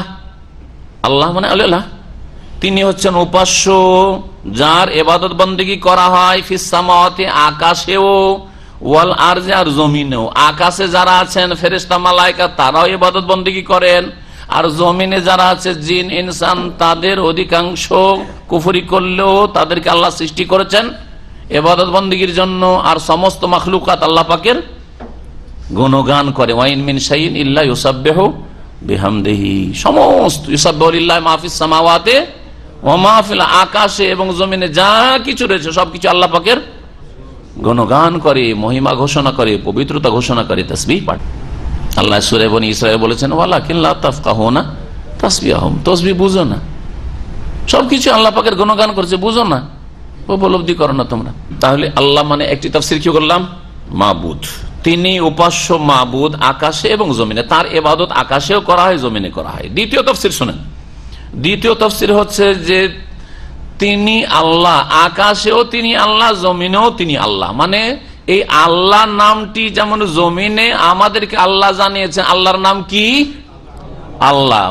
আল্লাহ মানুষকেও জানিয়েছেন, জিনকেও জানিয়েছেন যে আমার নাম কি আল্লাহ। তেমনি মালায়েকাদের কাছেও তিনি হচ্ছেন আল্লাহ, আল্লাহ বলে পরিচিত। আল্লাহ নামটি তার আকাশেও রয়েছে আর জমিনেও রয়েছে। ওয়াহু আল্লাহ, তিনি হচ্ছেন আল্লাহ আকাশে এবং জমিনে। আল্লাহ নামেই তিনি পরিচিত, তাকে ডাকে বা তাকে ডাকা হয় আকাশে এবং জমিনেও আল্লাহ নামে ডাকা হয়। সবচেয়ে বেশি আল্লাহকে কোন নামে ডাকে বলুন তো দেখি? আরে রব বলে, রব্বে বলেও ডাকছেন, রব্বানা বলেও ডাকছেন, রব্বে হাবলি মিনাস সালিহিন বলেও ডাকছেন, ইয়া রাজ্জাক ইয়া গাফফার বলেও ডাকছেন, কিন্তু সবচেয়ে বেশি আল্লাহ। আল্লাহ আল্লাহ পাকের এমন নাম যে সবচেয়ে বেশি উচ্চারণ করা হয়, সবচেয়ে বেশি উচ্চারণ করা হয়। তিনি আল্লাহ জমিনেও, তিনি আল্লাহ আসমানেও। এই দুটি তাফসীর হচ্ছে সহিহ তাফসীর আহলে সুন্নাত ওয়াল জামাতের। যারা গোমরাহ করেছে কোরআনে অপব্যাখ্যা করে, তারা কি করে, তারা কি করে, হ্যাঁ তারা বলে যে তাদের তরজমা অপব্যাখ্যা ওয়াহু আল্লাহু ফিস সামাওয়াতি ওয়া ফিল আরদি, আল্লাহ আকাশেও আছেন জমিনেও আছেন। আল্লাহ আকাশে আছেন আর জমিনে আছেন, তার মানে কি হলো আল্লাহ সর্বত্র বিরাজমান। বুঝলেন এবারে? দেখলেন কোরআন দিয়ে আপনি, কোরআন নূর, এই কোরআনকে যদি সঠিকভাবে বোঝা হয় যেভাবে রাসূলুল্লাহ সাল্লাল্লাহু আলাইহি ওয়াসাল্লাম বুঝেছেন, তার সাহাবায়ে কেরামরা, এবং অন্য আয়াতের সাথে সংঘর্ষ বাঁধিয়ে না দেন, সমন্বয় করে যদি কোরআনে কারীম বুঝেন, তাহলে কোরআন আপনার জন্য হেদায়েত, নূর, রহমত। এই কথাগুলি কোরআনে আছে না নেই? যে কোরআনকে আল্লাহ নূর বলেছেন, কোরআনকে হেদায়েত বলেছেন, কোরআনকে রহমত বলেছেন। অনুনাজ্জিলু মিনাল কোরআনি মা হুয়া শিফাউন ওয়া রাহমাতুন লিল মুমিনিন যালিকাল কিতাব লা রাইবা ফিহি হুদান, হ্যাঁ ঠিক না? ওয়ালা ইয়াজিদু যালিমিনা ইল্লা খাসার। কিন্তু যারা জালেম, কাফের, মুশরিক, অপব্যাখ্যাকারী, যারা ভুল ব্যাখ্যা করবে, তারা কোরআন দ্বারা আরো বেশি ক্ষতিগ্রস্ত হবে। শুধু ক্ষতিগ্রস্ত না, কি হবে? বেশি ক্ষতিগ্রস্ত হবে। জি, কোরআনকে অস্বীকার করলেও বেশি ক্ষতিগ্রস্ত, কোরআনের ভুল ব্যাখ্যা করলেও ক্ষতিগ্রস্ত, জি, ভুল ব্যাখ্যা বুঝলেও ক্ষতিগ্রস্ত। কোরআনের আয়াত, একটি আয়াতের আর এক আয়াতের সাথে সংঘর্ষ বাঁধিয়ে দিয়ে একটি আয়াতে নিয়ে এলেন, বাকি আয়াতকে একবার উপেক্ষা করলেন। যদি বলেন যে আল্লাহ আকাশেও রয়েছেন, জমিনে রয়েছেন, এই যদি তাফসীর করেন, তো ওই আয়াতের কি করবেন যে আয়াতটি এক জায়গায় নয়, হ্যাঁ 8 জায়গায় রয়েছে। হ্যাঁ, সুম্মাস্তাওয়া আলাল আরশ, আল্লাহুল্লাযী খালাকাস সামাওয়াতি ওয়াল আরদা ফি সিত্তাতি আইয়াম, আল্লাহ সেই সত্তা যিনি আকাশ ও জমিনকে 6 দিনে সৃষ্টি করেছেন। সুম্মাস্তাওয়া আলাল আরশ, অতঃপর তিনি আরশে কি সমাসীন না সমুন্নত? দেখেন আপনাদের ইখতিলাফ চলছে। আজকে এই ইখতিলাফের দ্বিমত নিরসন করব, সেই জন্য আপনাদেরকে এখানে জিজ্ঞেস করছি যে সমুন্নত বলেন অধিক সতর্কতা, কিন্তু সমাসীন বললে জায়েজ, এটা স্পষ্ট ভাষায় বলছি। যারা এই ক্ষেত্রে বাড়াবাড়ি করেছে তাদের মধ্যে জেহালত রয়েছে। আমার একটা বক্তব্য অনেক পুরাতন, প্রথম দিকে আমি ওইভাবে তর্জমা করতাম, আর এই তর্জমা শুধু আমার না, আহলে সুন্নাত অর্থাৎ সালাফদের আকীদা হলো, শোনেন, সালাফদের আকীদা হলো মহান আল্লাহ তো আরশে সমাসীন। কি বললেন? তাফসীর করনেওয়ালা বলছেন যে আহলে সুন্নাত অর্থাৎ সালাফদের আকীদা, আহলে সুন্নাত ওয়াল জামাত, সালাফ, সাহাবায়ে কেরাম, তাবিন, তাবা তাবিনদের আকীদা হলো মহান আল্লাহ তো আরশে সমাসীন, যেভাবে তার সত্তার জন্য সামঞ্জস্যপূর্ণ, কিন্তু তার জ্ঞান সর্বত্র বিরাজমান। তার জ্ঞান ইলমের দিক থেকে, পরিবেষ্টনের দিক থেকে, ক্ষমতার দিক থেকে জ্ঞান তিনি সংক্ষেপ করেছেন। এইরকম ধরনের যেই দিকগুলি হইতে পারে, আল্লাহর ক্ষমতা সব জায়গায় বিরাজমান, আল্লাহ পাকের জ্ঞান সব জায়গায় বিরাজমান, আল্লাহ পাক রব্বুল আলামিনের পরিবেষ্টন সব জায়গায়, আল্লাহ পাকের পরিবেষ্টনী থেকে কেউ বেরিয়ে যেতে পারে না, পালাতে পারে? এই ক্ষেত্রে ঠিক আছে, কিন্তু আল্লাহর সত্তা কোথায়? আরো সেই সমুন্নত বলেন নয় সমাসীন বলেন, সমুন্নত বলেন অধিক সতর্কতা, কিন্তু সমাসীন বললে গুমরাহ হয়ে যাবে। এমনকি এক ফতুয়াবাজ ফতুয়া দিয়েছে ফেসবুকে, বলছে যে কোন একজনের নাম ধরে বলছে যে সমাসীন বলেছে সে তো গুমরাহ। হ্যাঁ, তাহলে এটা কি গুমরাহি লেখা আছে তাফসীরে? শোনেন, কেন এই ভ্রম কেন হয়েছে বুঝেনি, সেই জন্য বাংলা সমুন্নত মানে ওপরে, তাই না? ফিল অলু, আরবি অলু, ওপরে, ঠিক আছে, এটা অধিক সতর্কতা। সব্বে ইসমা রাব্বিকাল আলা, সমস্ত সৃষ্টির ঊর্ধ্বে তিনি, আল্লাহ আরশের ওপরে। ইস্তাওয়া আলা ওয়ারতাফা, ঠিক আছে। আর সমাসীন মানে তিনি আসন গ্রহণ করেছেন, আসন নিয়েছেন। আসন নেওয়া মানে বসা হয় নাকি? বসা আর আসন নেওয়াতে পার্থক্য নেই? বলেন যে আসন নয় মানে বসা, এটা বাংলা হয় না। অনুবাদক এটা বুঝেছেন, আর আমি আমার পুরাতন আলোচনাতে যে সমাসীন বলেছি সেই অর্থে বসা বলিনি। ইস্তাওয়া মানে জালাসা নয়। ইস্তাওয়া মানে কেউ যদি জালাসা বলে আল্লাহ বসলেন আরশে, তাহলে গুমরাহি। ভালো করে শুনেন, কিন্তু যদি ইস্তাওয়া মানে তিনি আসন নিয়েছেন, আর তার আসন নেওয়া তার মতো কেমন জানি না, বসে দাঁড়িয়ে কেমন, কোন সৃষ্টির সাথে কোনো তুলনা নেই, তাহলে এই ভাষাতে সমাসীন বলায় কোনো আপত্তি নেই, স্পষ্ট ভাষায় বলছি। সুতরাং এই অনুবাদক এবং ভাষ্যকারের ভাষাও বাংলা এখানে ঠিক আছে, আর আমার অনেক পুরাতন বক্তব্য অডিওর যুগের সেটাও ঠিক আছে বলছি, কিন্তু অধিক সতর্কতামূলক সমুন্নত বলছি, আলা ওয়ারতাফা, এতে কোনো অসুবিধা নেই। কিন্তু সমাসীন মানে বসে যাওয়া নয়। যদি কেউ বসে যাওয়া বলে তার মগজে সেটা ত্রুটি বিশেষ, বাংলায় সমাসীন মানে বসে যাওয়া নাই। 56 নম্বর টিকা, এই কোরআনের তরজমায় সূরা আনাম 56 নম্বর টিকার প্রথম লাইনে আছে। তো আল্লাহ রাব্বুল আলামিন সম্পর্কে তিনি বলছেন যে ওয়াহু আল্লাহু ফিস সামাওয়াতি ওয়া ফিল আরদ, আল্লাহ, তাহলে দুটি তাফসীর বললাম ঠিক, আর একটা হচ্ছে গুমরাহদের তাফসীর যারা বলছে আল্লাহ সর্বত্র বিরাজমান, আল্লাহ সর্বত্র বিরাজমান, তো আয়াতগুলির কি করবেন? হ্যাঁ, আর রহমান ও আলাল আরশি ইস্তাওয়া, আল্লাহ যিনি রহমান তিনি আরশে সমুন্নত, আরশে, তাহলে জমিনে কোথায়? কোরআনে দ্বন্দ্ব আছে। আমেনতুম মান ফিস সামায়ে, সূরা মুলকে 2 বার আল্লাহ বলছে তোমরা কি ভয় করো না সেই সত্তাকে যিনি আকাশের উপরে রয়েছেন। তাহলে ওই সূরা মুলকে বলছেন আকাশের উপরে রয়েছেন, আর এখানে বলবেন যে আল্লাহ জমিনও রয়েছেন আর আকাশে রয়েছেন, এটা অর্থ? কোরআন সংঘর্ষ আছে না, এই অর্থ নয়। তাহলে ওয়াহু আল্লাহ ফিস সামাওয়াতি ওয়া ফিল আরদির অর্থ কি করলাম? প্রথম তাফসীর যে আল্লাহ হচ্ছেন মাবুদ, আকাশেও এবং জমিনেও, আকাশেও তার ইবাদত করা হয় আর জমিনেও তার ইবাদত করা হয়। দ্বিতীয় তাফসীর হচ্ছে আল্লাহ নামে তাকে আকাশেও ডাকা হয় আর জমিনেও আল্লাহ বলে ডাকা হয়। ইয়ালামু সিররাকুম ওয়া জাহরাকুম, আল্লাহ জানেন তোমাদের গোপন বিষয়, ওয়া জাহরাকুম তোমাদের প্রকাশ্য বিষয়, সবকিছু আল্লাহ জানেন। ওয়া ইয়ালামু মা তাকসিবুন, আর তোমরা যা কিছুই করো সবকিছু আল্লাহ জানেন। ওয়া মা তা'তিহিম মিন আয়াতিন মিন আয়াতি রাব্বিহিম ইল্লা কানু আনহা মুরিদিন, আর কাফেরদের কাছে তাদের প্রতিপালকের আয়াত সমূহ থেকে যে কোনো আয়াত আসে, বিধিবিধান আসে, তারা কি করে আচরণ? ইল্লা কানু আনহা মুরিদিন, তা থেকে তারা বিমুখতা অবলম্বন করে, মুখ ফিরিয়ে নেয়। কাফেরদের চরিত্র হচ্ছে আল্লাহর পক্ষ থেকে কোনো আয়াত নেমে আসলে, ওহী নাযিল হলে তারা মুখ ফিরিয়ে নেয়, শুনতে চায় না, মানতে চায় না, জানতে চায় না, পালন করতে চায় না।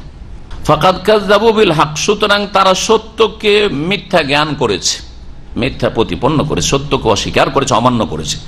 লাম্মা যাও, যখন তাদের কাছে সত্য আগত হয়েছে, ফাসাওফা ইয়াতিহিম আম্বাউ মা কানু বিহি ইস্তাহজিউন, সুতরাং তাদের কাছে যা নিয়ে তারা ঠাট্টা করত তার সংবাদ শীঘ্রই এসে পড়বে।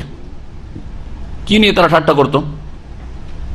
মক্কার কাফেররা যখন মক্কি সূরা নাযিল হচ্ছে, কি নিয়ে ঠাট্টা করত?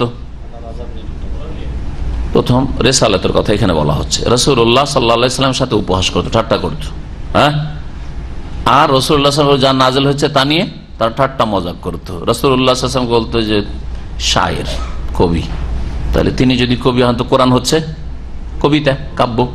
হ্যাঁ, আর কখনো বলতো যে সাহির, মুহাম্মদ হচ্ছে জাদুকর, তাহলে কোরআন হচ্ছে তাদের কাছে বলতো যে হাযিল্লা সিহরুম মুবিন, কিন্তু স্পষ্ট জাদু। হ্যাঁ, জাদু বলতো। কখনো বলতো কাহেন, মুহাম্মদ হচ্ছে গণক। হ্যাঁ, তাহলে কোরআন হচ্ছে জ্যোতিষীবিদ্যা, তাই না? এইরকম ভাবে ঠাট্টা মজা করতো। কখনো বলতো যে মজনুন, মুহাম্মদ কি পাগল, তাহলে পাগলের কথার কোনো মূল্য আছে? পাগল যা ইচ্ছা তাই বলে, কোনো মূল্য নেই কথার, ও নিজেই জান না যে আমি কি বলছি। এইভাবে তারা যে ঠাট্টা বিদ্রুপ করত, তার পরিণামের সংবাদ শীঘ্রই তাদের কাছে এসে পড়বে, মানে তার কুপরিণতি, তার আযাব শাস্তি তাদের কাছে শীঘ্রই আসবে। এই শীঘ্রই আসতেও আল্লাহ যে কোরআনে ভবিষ্যৎবাণী করেছেন, বদর পর্যন্ত সময় লেগেছে। কত বছর? 15 বছর, 13 বছর মক্কায়, আর তারপরে দ্বিতীয় হিজরিতে বদর হয়েছে। বদরে 17 জন বড় বড় নেতাগুলি জাহান্নামে পৌঁছেছে মুসলিমদের হাতে নিহত হয়ে, ঠিক না? তাহলে 15 বছর, 15 বছর ধৈর্য ধরেছেন কে? সবচেয়ে শ্রেষ্ঠ ব্যক্তি, সবচেয়ে বেশি প্রিয় আল্লাহ, হ্যাঁ, এবং সবচেয়ে বেশি আল্লাহর দিনের মেহনতি খাদেম, সবচেয়ে বেশি মানব জাতির হিতাকাঙ্ক্ষী, রাহমাতুল লিল আলামিন, যিনি আল্লাহর সবচেয়ে বড় হক আদায়কারী, আল্লাহ সবচেয়ে বড় হক আদায়কারী এবং মানুষের ক্ষেত্রে সবচেয়ে বেশি দরদি, করুণা, দয়াশীল, রাহমাতুল লিল আলামিন, যাকে আল্লাহ কোরআনে বলেছেন। তিনি ধৈর্য ধারণ করেছেন কত বছর? 15 বছর। তারপরে মাত্র 70 জন দুশ্মন, হ্যাঁ, ঠান্ডা হয়েছে। তারপরে আরো কয় বছর লেগেছে? 6 বছর। তারপরে মক্কা বিজয় হয়েছে পুরোপুরি। যেই মক্কা থেকে বিতাড়িত করেছিল কাফেররা, সেই মক্কাতে লাঞ্ছিত অপদস্থ হয়েছে, বিতাড়িত হয়েছে কাফেররা। আরো 6 বছর পরে টোটাল কত? 8 আর 13 কত? প্রায় 21 বছর। হ্যাঁ, 21 বছর এতদিন ধৈর্য ধরতে হয়েছে। তাহলে আপনি যখন দিনের দাওয়াতের কাজ আপনার গ্রামে, আপনার দেশে, আপনার এলাকায় আপনার আত্মীয় স্বজন, বাপ মা, ভাই বেরাদের মাঝে করবেন, কতদিন ধৈর্য ধরা দরকার? রসুলের মতো ইখলাস থাকলেও আছে কি? তারপরে কমপক্ষে এতটা ধরে রাখেন যে আমি এতদিন ধৈর্য ধরবো, 15 বছর ধৈর্য ধরার পরে কিছু রেজাল্ট দেখতে পাবো, আর তারপরে 20-21 বছর যখন মেহনত করব তখন আরো কিছু রেজাল্ট দেখতে পাবো। আর অনেক নবী রসুল আছেন, তারা দাওয়াতের কাজ করে গিয়ে একজনকে হেদায়েত করতে পারেন, এইরকম হয়েছে। তারা আপনার আমার চাইতে অনেক অনেক শ্রেষ্ঠ। তো যদি আপনার দাওয়াতে কেউ সাড়া নাও দেয়, কোরআন সুন্নাহর দাওয়াতে, তৌহিদের দাওয়াতে, সহিহ আকীদার দাওয়াতে, ইসলামের দাওয়াতে, তারপরেও আপনি পিছপা হবেন না, হিম্মত হারিয়ে দেবেন না। আপনি আপনার ডিউটি করে যান, আল্লাহর কাজ আল্লাহ করবেন। আল্লাহ রাব্বুল আলামিন তারপরে বলছেন, আলাম ইয়ারাউ কাম আহলাকনা মিন ক্বাবলিহিম মিন কারন, তারা কি দেখে না বা দেখেনি যে তাদের পূর্বে কত জাতিকে আমি ধ্বংস করেছি। সেই জাতিগুলি কোনো দুর্বল জাতি ছিল না। মাক্কান্নাহুম ফিল আরদ, তাদেরকে পৃথিবীতে আমি শক্তিশালী করেছিলাম এমন ভাবে, মালাম নুমাক্কিন লাকুম, যে হে মক্কার কাফের মুশরিক কুরাইশরা, আরব কাফেররা, তোমাদেরকে এত শক্তিশালী করিনি। যত শক্তিশালী ধনের দিক থেকে, জনবলের দিক থেকে, আর গায়ের শক্তির দিক থেকে, আর বিদ্যা বুদ্ধির দিক থেকে, সব দিক থেকে এত শক্তিশালী ওই সব জাতি করেছিলাম যে মক্কার কুরাইশরা, আরবরা 1400 বছর এত শক্তিশালী ছিল না। আল্লাহ বলছেন তাদেরকে আমি এমন করে ধ্বংস করে ঠান্ডা করে দিয়েছি, নিশ্চিহ্ন হয়ে গেছে আদ সম্প্রদায়। আল্লাহ বললাম ইউখলাক মিসলুহা ফিল বিলাদ, তাদের মতো শক্তিশালী জাতি পৃথিবীতে আর কখনো সৃষ্টি হয়নি। এত লম্বা চওড়া জাতি সমুদ সম্প্রদায়, আল্লাযীনা জাবু সাখরা বিল ওয়াদ, যারা পাথর কেটে কেটে সেই যুগে সুড়ঙ্গ বানিয়ে বাড়িঘর তৈরি করতো, রাস্তাঘাট তৈরি করতো। আজকালকার যুগে সুড়ঙ্গ তৈরি করতে পারছে মানুষ, তাও যন্ত্রের সাহায্যে, নিজের গায়ের বলে নয়, ঠিক না? আর তখন তারা নিজের গায়ের বলে তারা সুড়ঙ্গ তৈরি করেছে আর পাথর কেটে বাড়ি ঘর নির্মাণ করেছে। বুয়ুতান ফারিহিন, বিলাসী বাড়ি ঘর তারা তৈরি করতো পাহাড় কেটে কেটে। আল্লাহ কোরআনে কারীমে বলেছেন তাদেরকে আল্লাহ কিভাবে ধ্বংস, একটা বিকট শব্দ দিয়ে আল্লাহ পাক ধ্বংস করে দিয়েছেন সামুদ সম্প্রদায়কে, ঠিক কিনা? বজ্রাঘাতে। তাহলে হে মক্কার লোকেরা, হে বিশ্বের কাফের অবাধ্যরা, হে বিশ্বের মুশরিকরা, হে আল্লাহ দ্রোহীরা, হে নাস্তিকরা, এখনো চিন্তা করো, কোরআন থেকে উপদেশ গ্রহণ করো। আল্লাহ পাক বলছেন যে তারা কি একটু চিন্তা করে দেখে না? ওয়ারসালনাস সামা আলাইহিম মিদরারা, এবং তাদের উপর আমি মুষলধারে বৃষ্টি বর্ষণ করেছি, বৃষ্টি দিয়েছি, বৃষ্টির নিয়ামত দিয়েছি তাদেরকে। আগের জাতি, মক্কায় তো কোনো পানির ব্যবস্থা ছিল না, আর আদ সামুদকে আল্লাহ পাক কি দিয়েছেন? মুষলধারে বৃষ্টি দিয়েছেন। আর তখন আরব দেশ সবুজ ছিল। একটি হাদিসে রয়েছে যে আরব দেশ এ মরুভূমি ছিল না প্রাচীন যুগে, কি ছিল? মরুজান ওয়ানহারা, সবুজ ছিল এবং নহর ঝর্ণা ধারা প্রবাহিত ছিল, নদী নালা ছিল। কোথায় নিশ্চিহ্ন হয়ে গেছে আল্লাহ পাকের আযাবে, আল্লাহ পাকের ইচ্ছায়, যুগের আবর্তন বিবর্তনে আল্লাহ পাক এইভাবে করেছেন যে আজকে ডিজার্ট মরুভূমি, কিছুই নেই, পানি নেই কোথাও। রাস্তাঘাটে পেট্রোল না থাকলে পিপাসায় এখনো মরে যেতে হবে। মুষলধারে বৃষ্টি হইতো তখন, এখন গোটা বছরে বৃষ্টি হয় না। আর বৃষ্টি আরব দেশ হলে কি যে খুশি, আরবিদের দৃশ্য দেখে বাচ্চাদের। এবং নহর সমূহ, নদী নালা তাদের নিম্ন দেশ দিয়ে প্রবাহিত করেছিলাম আমি। তাহলে আরব দেশে আদ সম্প্রদায়ের যুগে, সামুদ সম্প্রদায়ের যুগে নহর সমূহ প্রবাহিত ছিল প্রাচীন যুগে। এইরকম বহু জাতিকে, এই দুটো জাতির কথা যেহেতু কোরআনে উল্লেখ করা হয়েছে, সেই জন্য প্রাচীন যুগের সবচেয়ে পুরাতন এই জাতিগুলি, তাদের কথা উল্লেখ করলাম। কিন্তু এইরকম বহু জাতি হতে পারে যাদের অবাধ্যতার কারণ, নাফরমানির কারণে আল্লাহ এই সব নিয়ামতও দিয়েছিলেন যখন আল্লাহ পাক পরীক্ষা করতে চেয়েছেন, আর তারপর অবাধ্যতার কারণে তাদেরকে আল্লাহ পাক নিশ্চিহ্ন করে ধ্বংস করে দিয়েছেন। ফাআলাকনাহুম বিযুনুবিহিম, এদেরকে এদের গুনাহের কারণে ধ্বংস করে দিয়েছিলাম। ফাআলাকনাহুম বিযুনুবিহিম, তাদের পাপ সমূহের কারণে তাদেরকে বিনাশ করে দিয়েছিলাম। ওয়া আনশানা মিন বাদিহিম কারনান আখারিন, আর তাদের পরে আমি সৃষ্টি করেছিলাম অন্য বংশধরকে বা অন্য জাতিকে। বহু জাতিকে আল্লাহ ধ্বংস করেছেন, তাদের স্থলাভিষিক্ত করেছেন অন্য অন্য জাতিকে। ওই জায়গায় এসে আবাদ হয়েছে, বসবাস শুরু করেছে অন্য জাতি। ওয়ালাউ নাযালনা আলাইকা কিতাবান ফি কিরতাস ফালামাসুহু বিআইদিহিম লাকালা আল্লাযীনা কাফারু ইন হাযা ইল্লা সিহরুম মুবিন। এখানে কোরআনে কারীম সম্পর্কে আল্লাহ পাক বলছেন, বললাম যে এই সূরার শুরুতে কোরআনে কারীম সম্পর্কে, রিসালাত সম্পর্কে বলা হয়েছে। কোরআনে কারীম যখন নাজিল হলো তখন মক্কার মুশরিকরা কোরআনের সাথে কি আচরণ করলো? অস্বীকার, তাই না? অস্বীকার, গায়ের জোরে অস্বীকার। অনেকের বিশ্বাস ছিল যে কথা ভালো এবং কথা মিথ্যা নয়, যুক্তিসঙ্গত কথা, এগুলি মানুষের কথা না। কারণ তারা কাব্য রচনায় বড় পণ্ডিত ছিল আরবরা সেই যুগে, বুঝতো যেগুলো মানুষের কথা না। মোহাম্মদ নিরক্ষর মানুষ, অম্মি মানুষ, আলিফ বা তাস কিছুই জানেন না, আর তিনি শোনাচ্ছেন, তার মানে এগুলি তার কথা নয়। আপোষে যখন বিশেষ নেতাদের মাঝে যখন গল্প হইতো, কথা ঠিক বলছে, কথা ঠিক বলছে, তাহলে মানো না কেন? না, মানা যাবে না।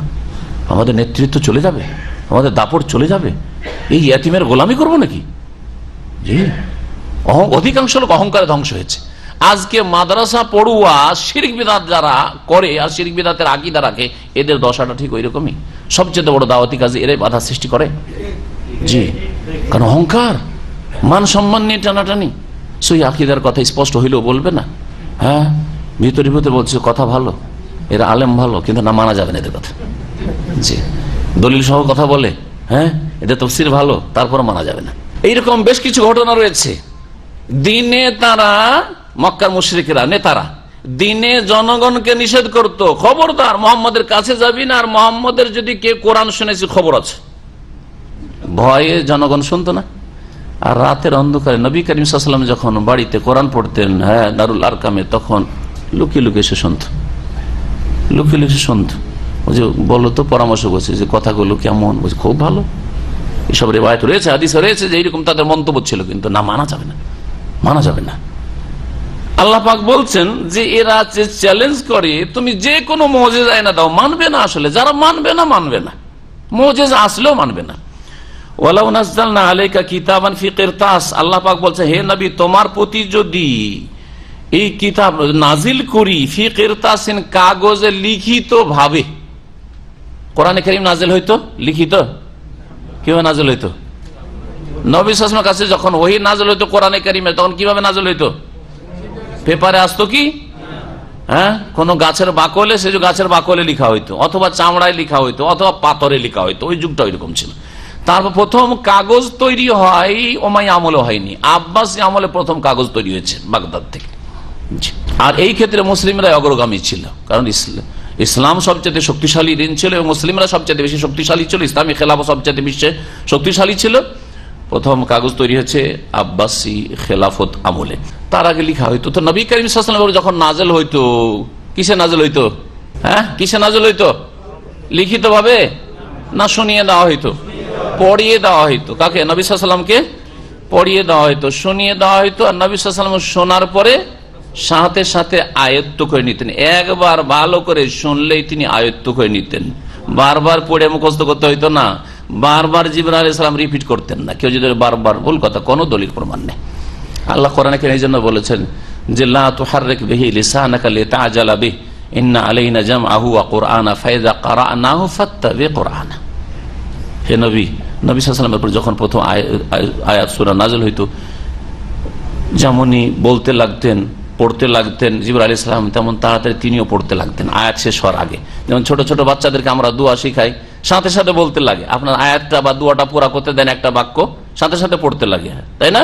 বা একটা একটা করে অক্ষর বলো, আল্লাহুম্মা সাল্লি আলা, এরকম করে না, ওই রকম না, সাথে সাথে বলতে নিষেধ করলেন আল্লাহ পাক।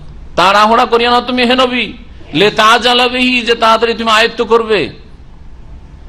লা তুহাররিক বিহি লিসানাকা লিতাআজ ইন্না আলাইনা জামআহু ওয়া কুরআনা, আমার দায়িত্ব হচ্ছে কোরআনকে একত্রিত করা এবং পড়িয়ে দেওয়া।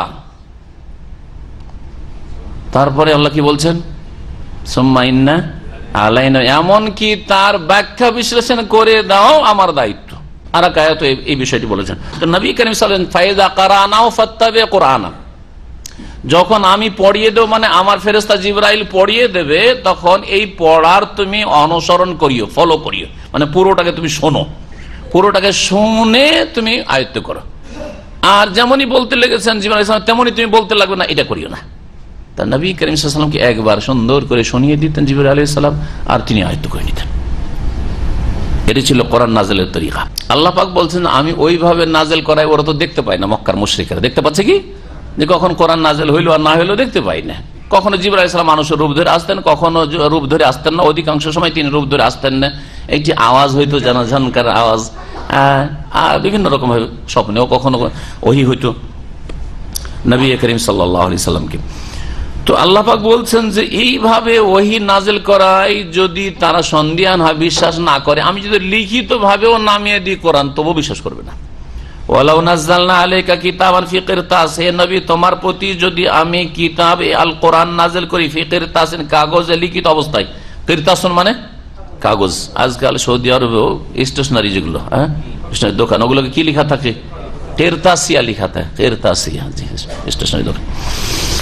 ফালামাসুহু বিআইদিহিম, আর তারপরে সেটাকে তারা নিজ হাতে যদি স্পর্শ করে, দেখে, ছুঁয়ে দেখে, যেমন আমার কোরআন ছুঁয়ে দেখছে, এরকম যদি ছুঁয়ে স্পর্শ করেও দেখে, লাকাল আল্লাযীনা কাফারু, তারপরেও কাফেররা বলবে ইন হাযা ইল্লা সিহরুম মুবিন, এটি হচ্ছে সুস্পষ্ট জাদু, সুস্পষ্ট জাদু ছাড়া আর কিছু নয়।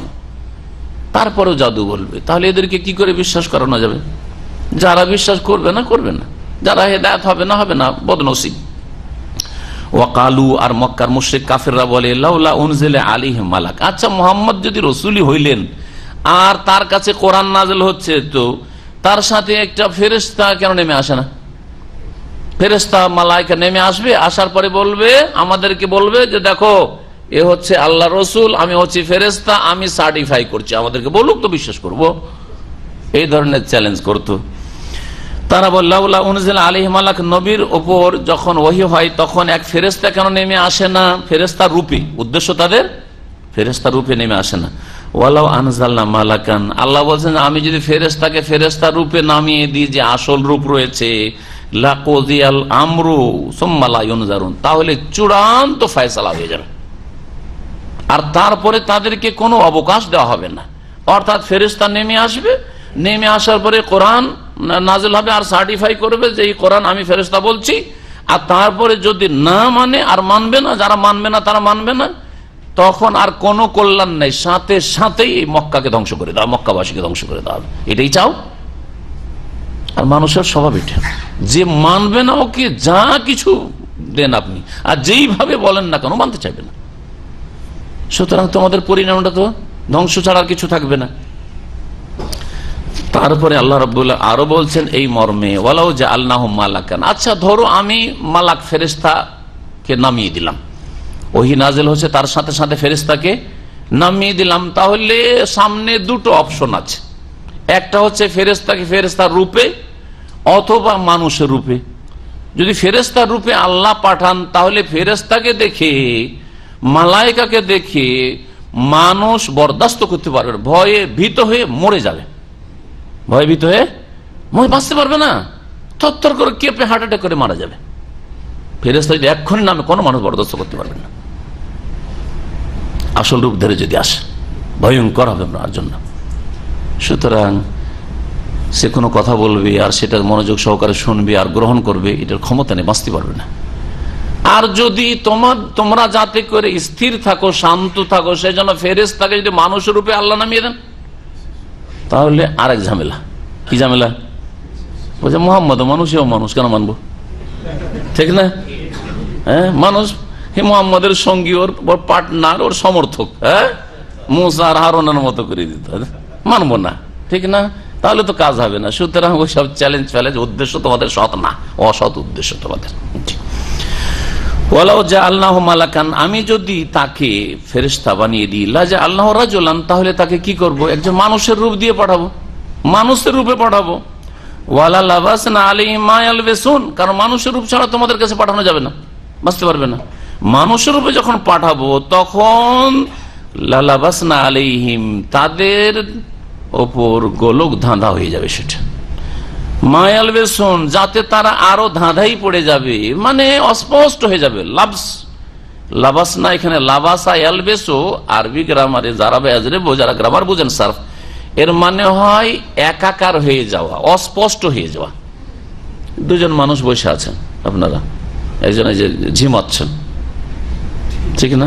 ঝিমাচ্ছেন তার মানুষ, ঠিক না? নিশ্চিত মানুষ, কারণ ফেরেশতা ঝিমাবে না।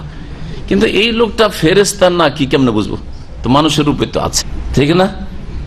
তাহলে মুহাম্মদ সাল্লাল্লাহু আলাইহি ওয়াসাল্লামের সাথে যদি ফেরেশতা মানুষের রূপে পাঠান, তাহলে কি করে বোঝা যায় যে মুহাম্মদ সাল্লাল্লাহু আলাইহি ওয়াসাল্লামের সাথে যেটা সাপোর্ট করছে, বলছে দেখো এই মক্কার লোকেরা শোনো, আমি ফেরেশতা বলছি, আমি মিকাইল বলছি, আমি ইসরাফিল বলছি, আমি জিবরাইল বলছি, এ হচ্ছে মুহাম্মদ রাসূল আর এ হচ্ছে কোরআন। তো কি করে বুঝবে যে এটা মানুষ না ফেরেশতা? বোঝা যাবে? ওয়ালা লাবাস না হলে ধাঁধাই পড়ে যাবে যে কি মানুষ না ফেরেশতা, আমি কি করে বুঝবো? জি, লাবসুন মাসদার লাবাসা ইয়ালবিসু মানে হচ্ছে অস্পষ্ট হয়ে যাওয়া, ইখতিলাত, একাকার হয়ে যা, বুঝা না বুঝা যাওয়া। আর লাবেসা ইয়ালবাসু সামে আসমাউ থেকে লিবসুন বা লুবসুন মানে হচ্ছে পরিধান করা। এখান থেকে লেবাস, পোশাককে কি বলা হয়? লেবাস বলা হয়। পোশাক দেখেন কি শুধু আরবি ভাষা, কত সুন্দর ভাষা, একটাই শব্দ, শুধু লাবাসার জায়গায় লাবেসা করে দেন, কাপড় পরিধান করা। আনা লাবেস তো সব কাপড় পরেছি, আর লাবাস্ত ভুল। লাবাস্ত মানে হচ্ছে আমি একাকার করে দিয়েছি, হ্যাঁ, ধাঁধাই ফেলে দিয়েছি, জি, অস্পষ্ট করে দিয়েছি। আল্লাযীনা আমানু ওয়া লাম ইয়ালবিসু, কি আছে? ঈমান। হয় যে লাবাসা ইয়ালবিসু এখানে আছে, লাবাস যারা বেদরুব থেকে যারা ঈমান নিয়ে আসবে আর তাদের ঈমানের সাথে জুলমকে একাকার করে দিবেন না। ওখানে ওয়া লাম ইয়ালবিসু ঈমানা বিজুলম, হ্যাঁ, ঈমানের সাথে জুলমকে মিশিয়ে দেবে না, একাকার করার অর্থ এখানে রয়েছে। উলাইকা লাহুমুল আমন, তাদের জন্য নিরাপত্তা রয়েছে সার্বিক, আর তারাই হচ্ছে হেদায়েত প্রাপ্ত। ওয়ালাকাদ উস্তুহজিয়া বিরাসূলিন মিন ক্বাবলিকা, হে নবী তোমার পূর্বে বহু রসুলের সাথে ঠাট্টা উপহাস করা হয়েছে। নবী সাল্লাল্লাহু আলাইহি ওয়াসাল্লামকে এই আয়াতে সান্ত্বনা দেওয়া হচ্ছে, হে নবী তোমার সাথে শুধু এই খারাপ আচরণ না, তোমাকে হেয় করা হচ্ছে, তোমার সাথে ঠাট্টা মজাক করা হচ্ছে না। তোমার আগে যত নবী রসুল এসেছেন, নূহ আলাইহিস সালামের সাথে কি ঠাট্টা মজাক, হে নবী, হে নো তুমি নাকি নবী, আর তুমি এই কাজ, ছুতারের কাজ গান করতে লাগলে, ঠাট্টা মজাক। তারপরে আমাদের এখানে পানি নেই, কিছু নাই, শুকনো জায়গায় তুমি কি মরুমিতে বালির ওপর তুমি জাহাজ নৌকা চালাবে নাকি? ঠাট্টা মজাকের শেষ নেই, মজাকের শেষ নেই। সমস্ত আম্বিয়া রসুলগণের সাথে ঠাট্টা মজাক করেছে কাফের জাতিরা, অবাধ্য জাতিরা, আল্লাহ ধ্বংস করেছে তাদেরকে। আল্লাহ পাক বলছেন যে হে নবী তোমার পূর্বে যত রসুলগণ এসেছে তাদের সাথে ঠাট্টা উপহাস করা হয়েছে। ফাহাকা বিল্লাযিনা সাখিরু মিনহুম, তাদের মধ্য থেকে যারা ঠাট্টা উপহাস করেছিল তাদেরকে ঘিরে ফেলেছিল মা কানু বিহি ইস্তাহজিউন, যা নিয়ে তারা ঠাট্টা করত, তার কুপরিণাম, যা নিয়ে তারা ঠাট্টা উপহাস করত তার কুপরিণাম। কুপরিণাম মানে আযাব, ঠাট্টার যে পরিণাম হয় আল্লাহর আযাব, তাদেরকে ঘিরে ফেলেছে। কুল হে নবী বলো, ওরা যদি বিশ্বাস না করে যে না অন্য কোন জাতিকে রসুলের নাফরমানির কারণে ধ্বংস করা হয়নি, তো একটু পৃথিবী ঘুরে দেখো, যাও তাদেরকে সাম দেশের দিকে চলে যেতে বলো, হ্যাঁ, চলে যেতে বলো ওই সামুদের এলাকার দিকে, তাবুকের দিকে চলে যেতে বলো, আলোলায় চলে যেতে বলো, সেই ওমান আর ইয়ামানের এলাকায় আদ সম্প্রদায়ের জাতি, হ্যাঁ, লূত আলাইহিস সালামের জাতিকে মৃত সাগর যে সাদ্দমে ধ্বংস করা হয়েছে ওইসব এলাকা দেখতে বলো। এসব এলাকায় নবী রসুল আসির আর ওই অবাধ্য নাফরমানদেরকে ধ্বংস করা হয়নি। এসব ঘটনা কি অস্বীকার করতে পারবে? কোন নাস্তিকও অস্বীকার করতে পারবে না, তখনও পারেনি, এখনো পারবে না। তাহলে বোঝা গেল যে আল্লাহ হচ্ছেন হক, আল্লাহ রসুল হচ্ছেন হক, আল্লাহ পাকের কিতাব হচ্ছে কোরআনে কারীম হক, সত্য। জি, আর যারা মানে না তারা অহংকার প্রদর্শন করে। আল্লাহ পাক বলছেন হে নবী তাদেরকে বলো সিরু ফিল আরদ, তোমরা পৃথিবীতে একটু বিচরণ করো, ভ্রমণ করো, দেখো ভ্রমণ করে। সোম্মানজরু, অতঃপর তোমরা চিন্তা করে দেখো, কাইফা কানা আকিবাতুল মুকাজ্জিবিন, অমান্যকারীদের, মিথ্যা প্রতিপন্নকারীদের পরিণাম কি হয়েছিল, তাদেরকে কিভাবে ধ্বংস করা হয়েছে। তাহলে পৃথিবী ভ্রমণ করা যেতে পারে যদি সৎ উদ্দেশ্য থাকে। সৎ উদ্দেশ্য কি? সৎ উদ্দেশ্য হচ্ছে যে আল্লাহর জমিনে যেসব নিদর্শনাবলী রয়েছে সেগুলি দেখে আল্লাহকে চেনা, আল্লাহর দ্বীন সম্পর্কে জ্ঞান অর্জন করা, আল্লাহর প্রতি ঈমানকে আরো শক্তিশালী মজবুত করা, এগুলি উদ্দেশ্য। সুতরাং আল্লাহর জমিনে যেসব জাতির উত্থান পতন হয়েছে সেগুলি দেখে আপনি অনেক কিছু শিখতে পারবেন। মোগলদের ভারতে যেসব পরিত্যক্ত জিনিসগুলি রয়েছে, হ্যাঁ, তাদের কারনামা যেগুলি রয়েছে, লাল কেল্লা আর তাজমহল আর এইরকম তাদের রাজধানী আর তাদের মসজিদ, জামা মসজিদ আর এইরকম বহু কিছু রয়েছে। হ্যাঁ, মুসলিম শাসকদের, বাংলাদেশে না এরকম সোনার মসজিদ, রাজশাহী চাপাই সোনার মসজিদ এলাকা যদি গড়ে বাংলা আসামের রাজধানী ছিল, সেগুলি যদি ঘুরে দেখেন, সুবহানাল্লাহ, আজকে থেকে 500 বছর 700 বছর আগে তারা কত যে মজবুত তারা বিল্ডিং তৈরি করেছে, প্যালেস তৈরি করেছে, তো আপনি আশ্চর্য হবেন। আর তারা কত সুখী ছিল, কিন্তু আজকে তারা কোথায় চলে গেছে, গোলামের জীবন যাপন করছে। চিন্তা করুন তাহলে, ফানজুর কাইফা কানা আকিবাতুল মুকাদ্দিমিন। এমনিতে হয়েছে, আল্লাহর নাফরমানি করা হয়েছে, আল্লাহর বিরুদ্ধাচরণ করা হয়েছে, আল্লাহর জমিনে আল্লাহ শক্তিশালী করলে শিরক করা হয়েছে, কবর মাজার পূজাকে ধর্ম মনে করা হয়েছে, যার ফলে আল্লাহ পাক 800 বছরে এই রাজত্বকে ছিনিয়ে নিয়ে ইংরেজ জালেমদেরকে চাপিয়ে দিয়েছেন ভারত উপমহাদেশ মুসলিমদের ওপর। আর তারপর অন্যরা এসেছে, তারাও অন্য ধরনের জুলম অত্যাচার চলছে, জুলমের অবসান ঘটেনি আর ঘটবে না যতক্ষণ পর্যন্ত আল্লাহর দ্বীনের দিকে ফিরে না আসবে, তাওহীদ সুন্নতের দিকে ফিরে না আসবে, কোরআনে কারীমের রাসূলের হাদিসের দিকে ফিরে না আসবে। ভালো করে শুনে রাখেন, এই গোলামি শেষ হয়নি আর হবে না। আল্লাহ রাব্বুল আলামিন তারপরে বলছেন, কুল্লুমান মাফিস সামাওয়াতি ওয়াল আরদ, হে নবী তাদেরকে বলো যে আকাশ সমূহ এবং জমিনে যা কিছু আছে তা কার, মানে এগুলির মালিক কে? কুল লিল্লাহ, এগুলি আল্লাহর, এসব কিছুর মালিক আল্লাহ। দেখেন আমরা যে নিজের মালিকানা জমি জায়গা এইসবের মালিক ছেড়ে ছেড়ে চলে যাচ্ছে, যাচ্ছে না? রাজারা রাজত্ব ছেড়ে দিয়ে চলে যাচ্ছে, হ্যাঁ, যাদের কাছে ধন আছে ধন ছেড়ে চলে যাচ্ছে, তাদের ব্যবসা বাণিজ্য আছে ছেড়ে চলে যাচ্ছে, খালি হাতে চলে যাচ্ছে। সারা পৃথিবীর মানুষ এভাবে ধীরে ধীরে ধীরে যেতেই থাকবে, আর যাওয়ার পরে শেষখানে জমিন থেকে যাবে, আল্লাহ থাকবেন শুধু। তো মালিক কে? আল্লাহ। তখন স্পষ্ট উঠবে যে আসল মালিকটা কি। মতের সময় বোঝা যাচ্ছে যে কেউ মালিক না রে, এত ধন সম্পদের মালিক সব ছেড়ে খালি হাতে চলে গেল। এইরকম তার ছেলেরাও যাবে, 25-50 বছর পর তার ছেলেরা যেতে যেতে যেতে পৃথিবী শেষ হয়ে যাবে। হ্যাঁ, ইন্নাল আরদা লিল্লাহি ইউরিসুহা মান ইয়াশা, জমিনের মালিক একমাত্র আল্লাহ রাব্বুল আলামিন। তারপরে বলছেন যে কুল লিল্লাহ, আল্লাহর, কাতাবা আলা নাফসিহির রাহমা, আল্লাহ রাব্বুল আলামিন তার উপর রহমত, করুণা, দয়াকে অবধারিত করে দিয়েছেন। তিনি অনুগ্রহপূর্বক, এই নয় যে আল্লাহর উপর কেউ ফরজ করেছে, এখানে কাতাবা মানে আল্লাহ নিজের উপর অবধারিত করে নিয়েছেন, নিজের কর্তব্য হিসাবে তিনি গ্রহণ করেছেন যে আমি কি করব, দয়া করব। যে দয়াযোগ্য কে? যে মুমিন, যে মুসলিম আত্মসমর্পণকারী, যে ঈমান ভঙ্গ করেছে শিরক দ্বারা, যে ইসলাম ভঙ্গ করেছে ইসলাম পরিপন্থী বিষয় দ্বারা, তারা দয়াযোগ্য নয়। যারা ইসলামের গণ্ডিতে আসেনি তারা নয়, কাফের মুশরিক নয়, নাস্তিক নয়, আল্লাহর দুশমন না, আল্লাহর দোস্ত, কিন্তু দোস্তিতে অলস। আল্লাহকে ভালোবাসে, রসুলকে ভালোবাসে, কিন্তু এই পথে যারা অলস একটু, তাদের জন্য রহমত রয়েছে। আমার কথাটা বুঝছেন না? বুঝছেন না? একটা উদাহরণ দিয়ে বুঝায়। যাবেন মক্কা, বুঝছেন না? কিন্তু আপনি কচ্ছপের গতিতে যাচ্ছেন, আর রাস্তা মক্কারই ধরেছেন, তো মক্কা পৌঁছিতে পারবেন না? পারবেন, কিন্তু কি হবে? সময় লাগবে, তাই না? যদি দ্রুত বেগে 100 কিলোমিটার ঘন্টায় যেতেন তাহলে কয়েক ঘন্টায় পৌঁছে যেতেন। আপনি 1 কিলোমিটার যেতে কচ্ছপের মতো, তাহলে কত? ওটের পিঠের মতো, ওর চাইতে বেশি সময় লাগবে, 1 মাসই লাগবে, কিন্তু যাবেন আপনি। কোথায় পৌঁছিবেন? টার্গেটে পৌঁছে যাবেন, কারণ মক্কার রাস্তাটাই ধরেছেন আপনি। কিন্তু রাস্তা ধরেছেন আপনি এইদিকে যে রাস্তাটা যাচ্ছে, আর খাবজি হয়ে হাফরুল বাতেন হয়ে যে রাস্তাটা যাচ্ছে, ওটা কোন দিকে যাবে? ওই রাস্তা খাবজি দিয়ে ঢুকে গেলে কুয়েত, কিন্তু বাম দিকে একটু সরে যান তাহলে হাফরুল বাতেন, তাহলে ওটা রাস্তা কোথায় যাবে?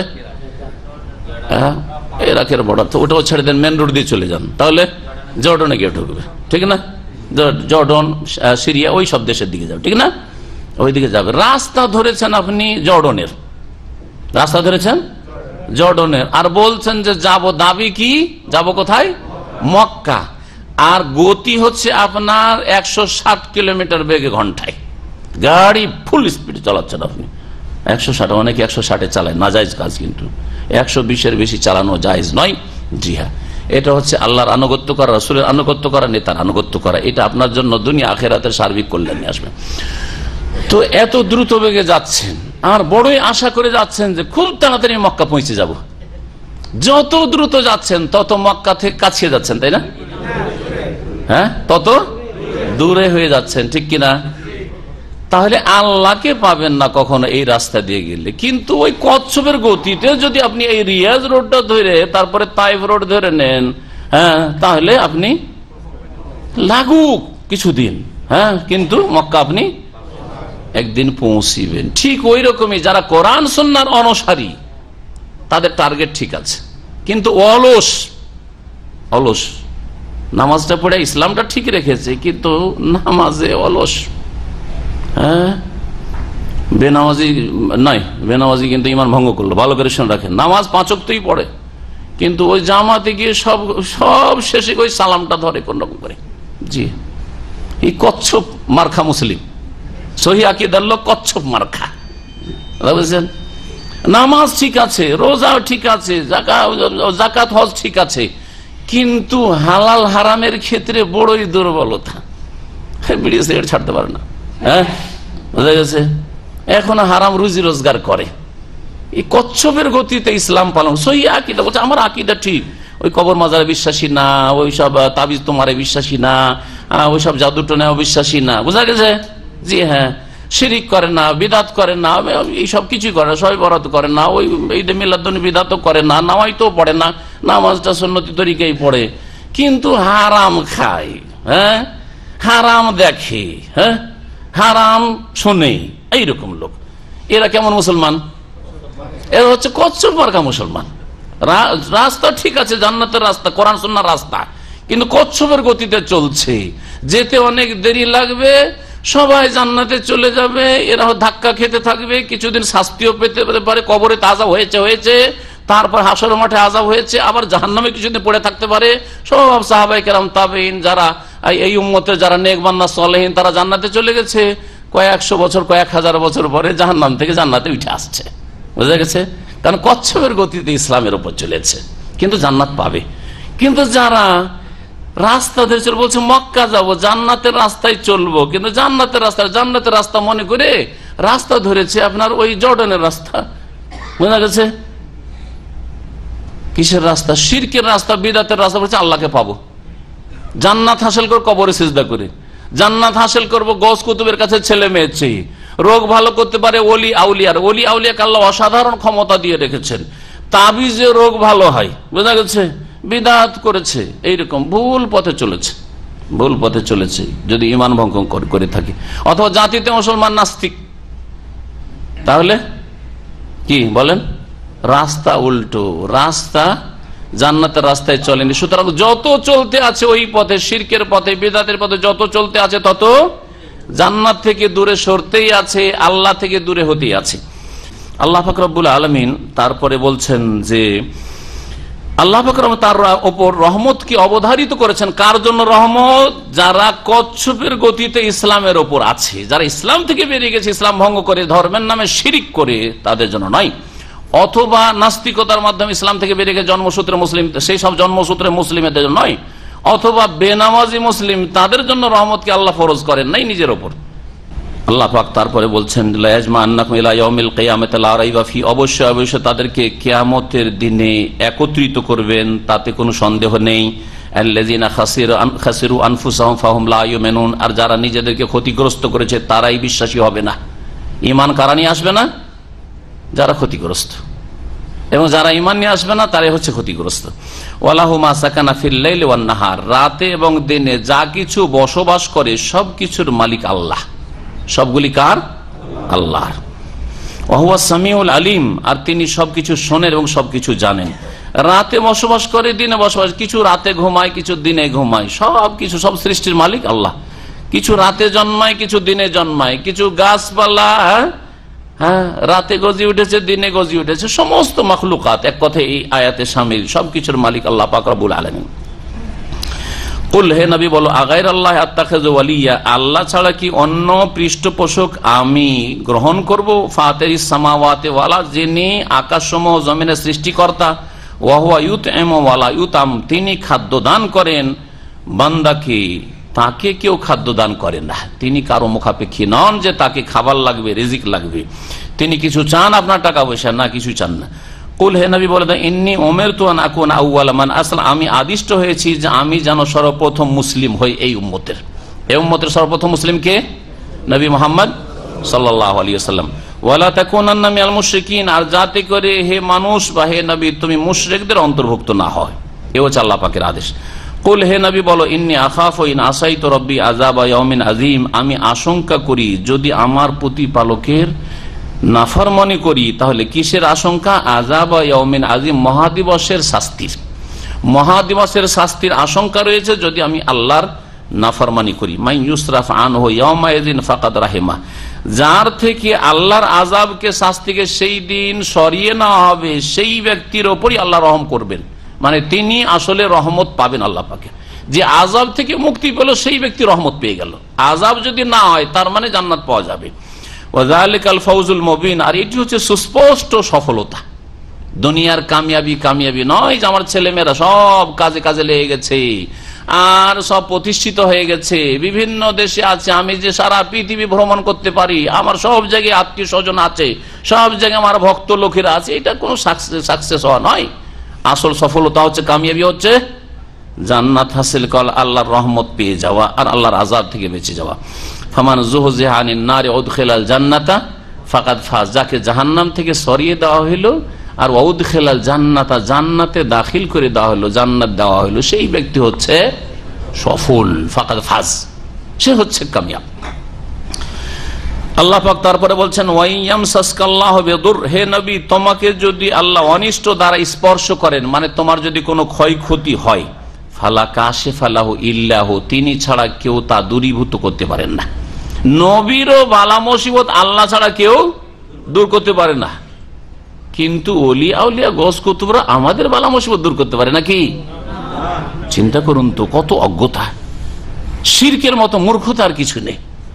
মৃত ব্যক্তি কবরে দাফনে আছে, জিলানি, চিশতি আর শাহজালাল বাবা, তার কাছে আশা করে বসে আছেন যে বাবা উদ্ধার করবে। নবী সম্পর্কে আল্লাহ বলছেন, নবী তোমার উপর যদি বালা মুসিবত আল্লাহ দেন তো আল্লাহ ছাড়া কেউ উদ্ধার করতে পারে না।